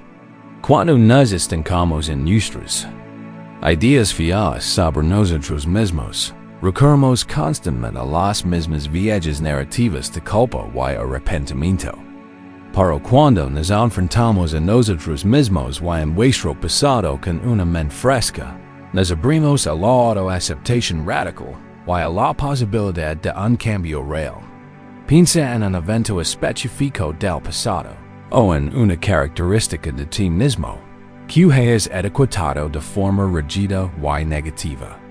Quizás sí, y esa vez que metí la pata, mi incapacidad para hablar abiertamente, o mi falta de confianza. Al recordar esta etiqueta y este recuerdo, observa cómo se siente. Quizás pasado, sólido, inmutable. Esta es la copalina de tu mente rebosante de ideas preconcebidas. Ahora, introduzca suavemente la sabiduría del lienzo en blanco imaginé como artista. And este lienzo de tu yo actual y el recuerdo que guardas. No lo ves como una pintura terminada y imperfecta, sino como una sola pincelada, un solo color en una vasta extensión. Puedes observarlo sin juzgar de inmediato, sin repetir la historia familiar de la culpa o el fracaso. Puedes simplemente observar las líneas, los colores, las formas, como si nunca las hubieras visto, con inocente curiosidad. En nuestra reflexión guiada, respiramos hondo. Al exhalar, imagina que dejas ir todo lo que crees saber sobre ti mismo. Todo lo que crees saber sobre ese evento pasado o ese defecto percibido. Suelta las etiquetas. Bueno, malo, correcto, incorrecto, éxito, fracaso, solo por este momento. Deja que tu mente se vuelva verdader, a mente donco, un lienzo espacioso y claro. Ahora, trae ese recuerdo o característica específica a este espacio recién despejado. Observala como si fueras un niño curioso que la ve por primera vez. Si se trata de una acción pasada, simplemente recuerda la secuencia de eventos sin juzgarla. Si es un rasgo de carácter, simplemente reconoce su presencia sin etiquetarlo de inmediato como un déficit. Por ejemplo, si te consideras raro, simplemente observa la sensación de incomodidad sin la historia que la compara de lo grave. ¿Qué es o cómo te define? ¿Qué sucede cuando suspendes el juicio, aunque sea por un momento? ¿Qué nuevos detalles notas? ¿Qué nuevas perspectivas surgen? ¿Cuáles ves la intención subyacente con mayor claridad? O las circunstancias externas que jugarán un papel más importante del que antes permitías. ¿Cuáles ves el esfuerzo humano puro, incluso en medio de la torpeza? Esta es la claridad de la mente del principiante en el trabajo. Permite que la información llegue sin la influencia filtrante, distorsionadora de las opiniones arraigadas, la autocrítica. Esta práctica permite una liberación genuina, profunda porque desmantela las estructuras de identificación y juicio que mantienen la culpa y la vergüenza. Si no eres un fracaso permanente, el espacio para crecer, aprender y emprender nuevos intentos se vuelve ilimitado. Significa que no estás limitado por historias pasadas, sino que te recreas continuamente en cada momento presente. Que libertad te invade al abordar tu propia historia y tu propio ser con la mirada pura y sin prejuicios de la mente principiante. Que nuevas posibilidades surgen al dejar de imponer definiciones rígidas a ti mismo y a las demás.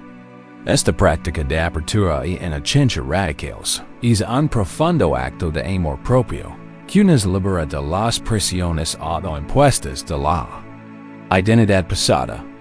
Nos prepara para liberarnos de la necesidad de culpar a los demás o a nosotros mismos, conduciéndonos hacia la sabiduría liberadora del barco vacío. Descansa ahora en la amplitud de esta mente clara y abierta, listo para recibir la sabiduría que el momento presente te brinda. Siempre eres capaz de un nuevo comienzo.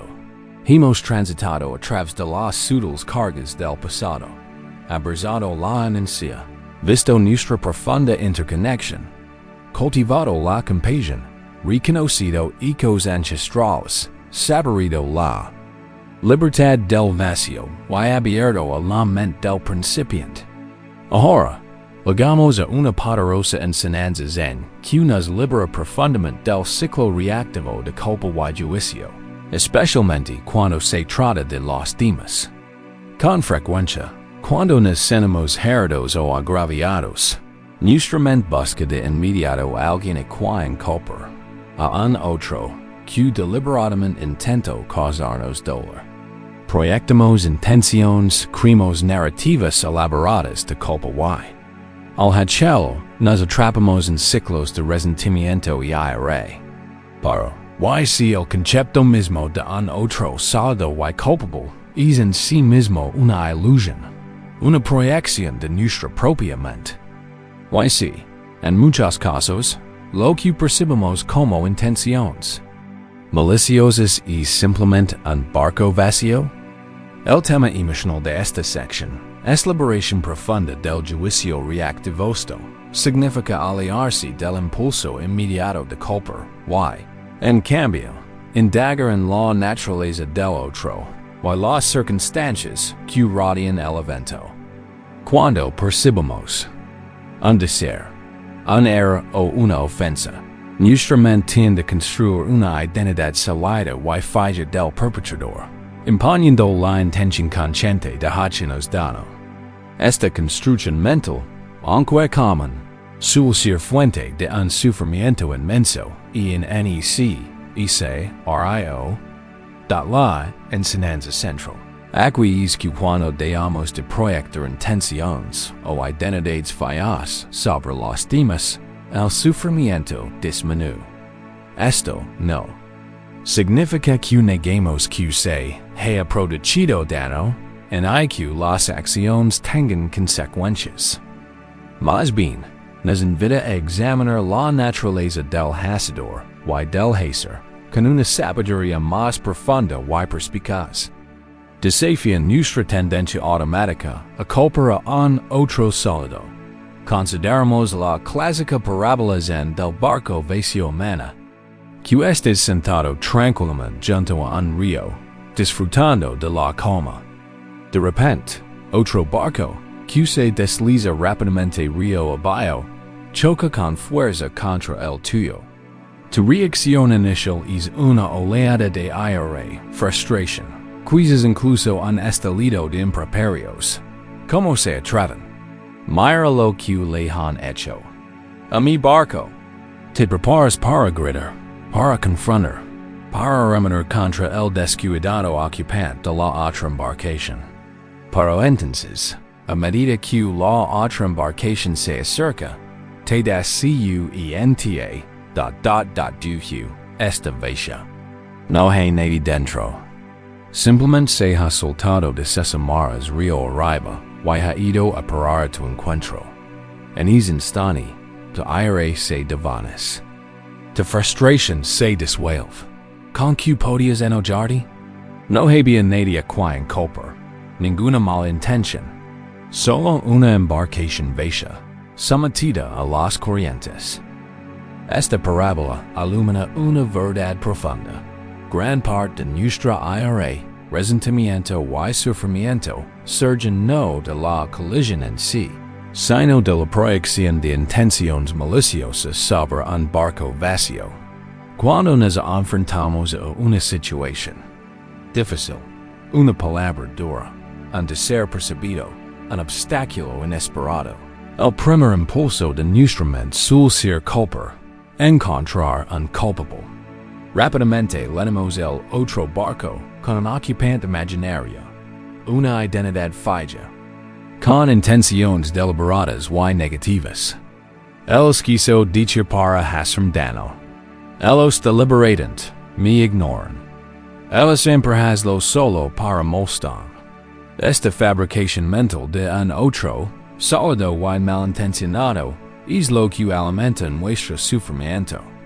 Pensalo. Con qué frecuencia conocemos realmente las circunstancias detrás de las acciones de otra persona? ¿Tuvieron un día terrible? ¿Reaccionaron impulsados por su propio dolor o miedo no abordado? ¿Simplemente desconocen el impacto de sus palabras o acciones? Actuaban desde una comprensión limitada, como solemos hacer. ¿Nosotros?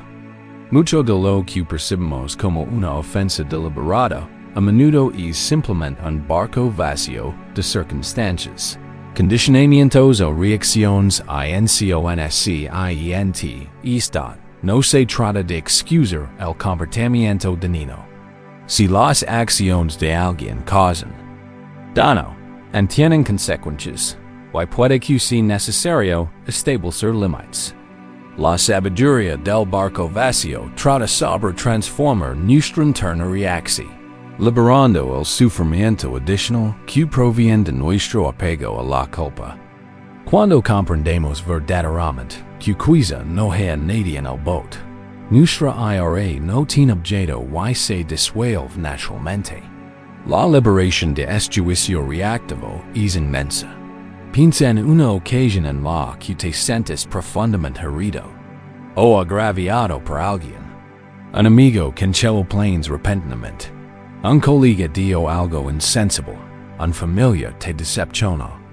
Tu respuesta inmediata y automática probablemente implicó cierto grado de juicio.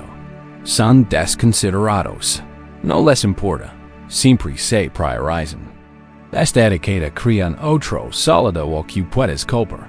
Ahora, traes recuerdo a tu mente. Con delicadeza, observa cómo se acerca el otro barco. Siente el impacto. Observa tu primera oleada de emoción. La ira, la decepción, el dolor de sentirte agraviado. Y luego, respira hondo. Con la mente abierta, pregunta con delicadeza. Q. Pasaría si no hubiera nadie en el barco? ¿Qué pasaría si su acción no fuera una intención deliberada y maliciosa dirigida hacia mí, sino simplemente un barco vacío impulsado por corrientes invisibles de su propio estar, su propio condicionamiento, sus propios patrones inconscientes? Esta reflexión guiada te invita a observar la tendencia de tu mente a proyectar. Te pide que consideres la posibilidad de que el culpable que has construido en tu mente sea en gran medida una invención, una identidad falla que te has impuesto. Por ejemplo, si alguien te dio una palabra dura, en lugar de verlo como una persona cruel, podrías considerar que su dureza podría haber sido un efecto dominó de su propio estar, su falta de sueño, una necesidad insatisfecha, o simplemente un viejo hábito del que no es plenamente consciente. Es un barco vacío impulsado por sus propias corrientes internas, que no necesariamente navega directamente para hacer daño. ¿Qué sucede con tu IRA cuando realmente consideras esta posibilidad? Cuando te das cuenta de que no hay una persona maliciosa y falla a la que culpar, la energía de la IRA a menudo no encuentra donde aterrizar y simplemente se dispersa. Esto no significa que te conviertas en un felpudo en que apruebes acciones dañinas. Los límites siguen siendo importantes. La comunicación sigue siendo vital. Para abordar estas situaciones desde un lugar de claridad y paz, en lugar de una rabia reactiva o un resentimiento latente de la enseñanza del barco vacío es un poderoso antídoto contra el sufrimiento causado por el agravio. Reconoce el dolor de la colisión, pero nos libera de la segunda flecha del sufrimiento autoinfligido que surge de aferrarnos a la culpa. Fomenta una forma radical de perdón, no mediante la excusa, sino mediante la comprensión. Nos enseña que la compasión puede extenderse incluso a quienes parecen habernos hecho daño, al ver sus acciones como respuestas condicionadas, en lugar de como un mal intrínseco. Tu profunda paz te invade al liberarte de la necesidad de atribuir la culpa absoluta y personal a cada encuentro difícil. ¿Qué libertad experimentas al simplemente observar la colisión sin necesidad de linear el otro barco con malas intenciones imaginarias? Esta comprensión te brinda una profunda sensación de calma, te libera del ciclo de culpa a los demás. Y paradójicamente, una mayor capacidad para actuar con destreza en tu propia vida por tu energía ya no se consume en la IRA justificada. Esta práctica permite una profunda liberación interna. Reconoce que gran parte de nuestro conflicto externo surge de nuestras proyecciones internas. Al suavizar nuestros juicios reactivos, creamos espacio para una comprensión más profunda, respuestas más compasivas y una profunda sensación de paz interior. Cultivar la no proyección es un paso vital hacia la aceptación radical de lo que es. Lo que nos lleva naturalmente a la suave lluvia de la aceptación. Descansa ahora en la tranquila sabiduría del barco vacío, liberando la necesidad de culpar a otros, y encontrando la quietud en las suaves corrientes de la realidad. Tras liberarnos de la ilusión de un otro fallo y culpable mediante la sabiduría del barco vacío, ahora dirigimos nuestra atención a la práctica fundamental de aceptar la realidad tal como es. Con frecuencia, nuestro sufrimiento más profundo no surge de los acontecimientos en sí, sino de nuestra resistencia interna a ellos. Nuestro deseo desesperado de que las cosas fueran diferentes. Nuestras fervientes discusiones con lo que es. Luchamos contra sentimientos desagradables, circunstancias indecidas, e incluso los hechos inmutables de nuestro pasado. Esta lucha consume enormes cantidades de energía, creando una sensación generalizada de malestar y impidiéndonos encontrar la paz en el momento presente. Para si el camino hacia la verdadera tranquilidad no reside en cambiar la realidad, sino en abrazarla con el corazón abierto. El tema emocional de esta sección es la paz profunda se encuentra en no resistencia a la realidad.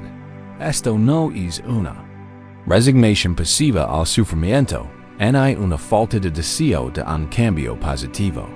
Es más bien un profundo reconocimiento de que luchar contra lo que ya ha sucedido, o lo que está sucediendo actualmente, es un esfuerzo inútil y contraproducente.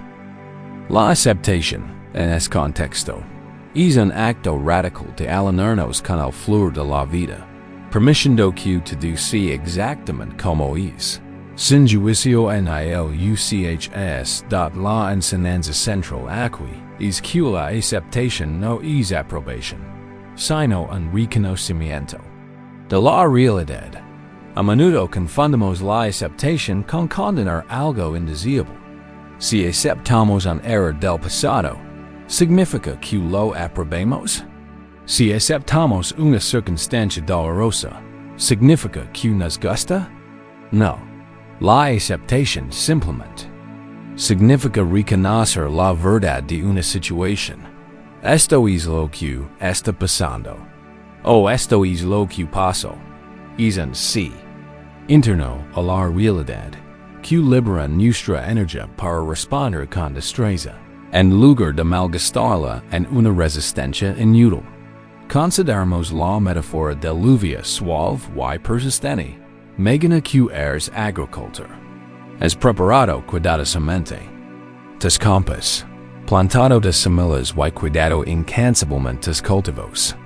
Una temporada inesperada y prolongada, lluvia suave empieza a caer. Tu reacción inicial podría ser de frustración. Podrías pensar, esto no es lo que planeé. Llueve demasiado. Mis cultivos podrían dañarse. Incluso podrías intentar detener la lluvia o agitar el puño al cielo con rabia. Pero la lluvia continúa, sin hacer caso a tu resistencia. Cuanto más luchas contra ella, más miserable te sientes. Tu sufrimiento no proviene de la lluvia en sí, sino de tu férrea resistencia a su presencia. Ahora, imaginemos a un agricultor diferente. Alguien que comprende la profunda sabiduría de la aceptación. Cuando la lluvia suave comienza a caer, este agricultor podría seguir preocupado por sus cultivos, pero no lucha contra la lluvia. Simplemente la observa. Entiende que la lluvia es un fenómeno natural, fuera de su control. En lugar de protestar contra ella, podría ajustar sus planes. Tal vez construir pequeñas zanjas para redirigir el exceso de agua, o simplemente agradecer el alimento que trae la lluvia, incluso si es más de lo esperado. Se alinea con la realidad de la lluvia, transformando su experiencia interior de una de conflicto a una de comprensión pragmática y, finalmente, una paz más profunda.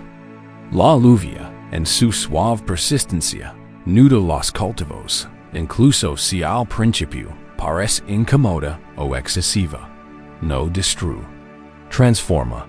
Les contar la historia de una agricultora llamada May, cuya familia había cultivado la misma tierra durante generaciones.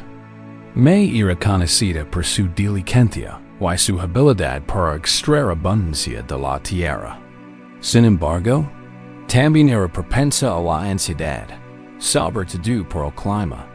Planificaba meticulosamente sus ciclos de siembra, sincronizando perfectamente los patrones históricos de lluvia. Un año, May plantó un cultivo nuevo y delicado que requería condiciones muy precisas. Estudió los pronósticos a largo plazo, con la esperanza de encontrar la cantidad justa de sol y lluvias suaves y intermitentes. Para su consternación, Poco después de la siembra, comenzó un periodo de lluvia continua, suave pero incesante. No fue un aguacero destructivo, sino una llovizna implacable y difusa que duró días. Luego, me se angustiaba cada vez más. Esto es demasiado, se lamentaba. Mis cultivos se pudren, mis esfuerzos se arruinaron. Esto no debería estar pasando ahora. Caminaba por sus compras, murmurando para sí misma, sintiendo un nudo de desesperación en el estómago. Discutía con el cielo, con las predicciones, con su propia mala suerte percibida. Su sueño era perturbado por el constante repiqueteo de la lluvia sobre el techo, como un recordatorio implacable de su desgracia. El sufrimiento que experimentaba era inmenso, mucho mayor que cualquier daño real a los cultivos, que, a decir verdad, eran sorprendentemente resistentes. Su sufrimiento se alimentaba principalmente de su férrea resistencia a la realidad de la incesante y suave lluvia. Una noche, mientras estaba sentada en el porche, contemplando con tristeza la niebla, su anciano vecino, el maestro Lin, pasó por allí. Lin era un hombre tranquilo, profundamente conectado con la tierra, que rara vez ofrece consejos no solicitados. Al ver la angustia de May, simplemente se sentó a su lado en silencio durante un largo rato, escuchando el uvia.finalmente. Lin habló. May, dime, ¿está lloviendo? May lo miró exasperada. Claro que usted está cayendo, maestro Lin. Why? Lo está arruinando todo. Lin sonrió suavemente. La lluvia lo está arruinando todo. Oíste argumento. Con la lluvia arruinando de paz. Me parpadeó. ¿Qué quieres decir? La lluvia simplemente, explicó Lin. Sí, tiene su propia naturaleza. Tus cultivos se adaptarán como si necesario. Algunos quizá no prosperan sí, pero tu sufrimiento no proviene de las gotas en sí, sino de tu intenso deseo de que no caigan. Cuando luchas contra la lluvia, luchas contra la realidad. Te agotas. Te enojas y desiguas ante cualquier oportunidad que pueda presentar. Excepto, continuó Lin, no es que te guste la lluvia en el deseo que llueva más. Es simplemente reconocer. La lluvia está aquí. Esto es lo que es. Y desde esa silenciosa aceptación, es libre de responder. Quizás encuentres nuevas maneras de drenar los campos. Quizás descubres que esta lluvia excesiva nutre otras partes de la tierra, moviéndola fértil de nuevas maneras. Quizás elimina plagas que en ella sequera vías. La lluvia nunca es solo buena o mala. Simplemente es. Te paz proviene de alinear con esa verdad, no de luchar contra ella. Me se sento un buen rato, dejando que sus palabras se asentaran. Escucho la lluvia suave y persistente no como un adversario, sino simplemente como un sonido. Sintió él. Hay refresco no como un símbolo de pérdida, sino como una sensación en la piel. Lenta y suavemente, el nudo en su estómago comenzó a aflojarse. En la variaban sus cultivos, pero el intenso sufrimiento personal que emanaba de ella a la lluvia comenzó a disolverse. Se dio cuenta de que la lluvia, en su abundancia, podría estar limpiando la tierra, preparándola para un futuro crecimiento más fuerte. Empezó a respirar más profundamente, alineando su respiración con el ritmo constante de las gotas que caen dot.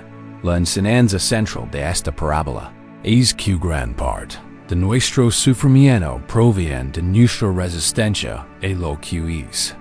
Desperdiciamos inmensa energía luchando contra el pasado inmutable, el presente impredecible, o futuro incierto. La aceptación, en un contexto zen, no es una rendición pasiva al destino, sino un profundo acto de liberación mental y emocional. Es el momento en que dejamos caer la segunda flecha del sufrimiento autoinfligido, que surge al discutir con la realidad. Esto no significa que aprobemos la injusticia, ni que dejemos de esforzarnos por mejorar. Aceptar la situación actual es la base de una acción eficaz. Si no aceptas que llueve, no levantarás un paraguas. Si no aceptas que se cometió un error, no podrás aprender de él. Solo reconociendo plenamente la realidad, podemos responder con habilidad y de forma constructiva. Piensa en una situación específica de tu vida en la que te has estado resistiendo, algo que desearías desesperadamente que fuera diferente. Podría ser un evento pasado que no puedes deshacer, una dinámica de relación actual, una dolencia física persistente, o incluso un sentimiento que preferirías no sentir. Observa cómo tu mente se repliega automáticamente, cómo tu cuerpo podría tensarse en protesta. Esta es tu resistencia. En nuestra reflexión guiada, te envío a traer a la mente esa situación o sentimiento. En lugar de luchar contra él, elige conscientemente, solo por estos próximos momentos, enfrentarlo con la suave lluvia de aceptación imagina. Esa situación o sensación como si lo hubiera. No tiene por qué gustar. No tiene por qué aprobarla. Pero puedes simplemente permitir que ser. Puedes decir, en silencio o en voz alta, sí, esto es lo que es. Siente las suaves y delicadas gotas de aceptación que caen sobre esa parte resistente de ti. Deja que impregnen tu mente, tu corazón, tu cuerpo. Observa lo que sucede cuando dejas de luchar. ¿Se suaviza la tensión en tu cuerpo? ¿Se profundiza tu respiración? Quizás la sensación no desaparezca, pero sus bordes afilados podrían comenzar a difuminarse, como la tinta en el lago del que hablamos antes. Esta es la lluvia suave, lavando suavemente la rigidez de la resistencia, dando atrás una profunda sensación de amplitud interior y paz. ¿Qué profunda paz te invade? Al liberarte de la incesante discusión con la realidad, ¿qué libertad experimentas al simplemente reconocer lo que es sin necesidad de cambiarlo, negarlo, y juzgarlo?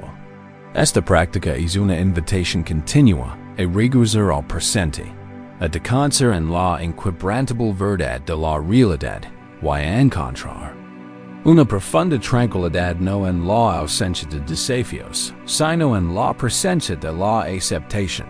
Esta profunda aceptación de nuestra experiencia humana, inclinando nuestras imperfecciones, nos prepara para ir más allá de la búsqueda incesante de un ideal imposible, conduciéndonos al camino más allá de la perfección. Descansa ahora en el suave y penetrante consuelo de esta suave lluvia que acepta.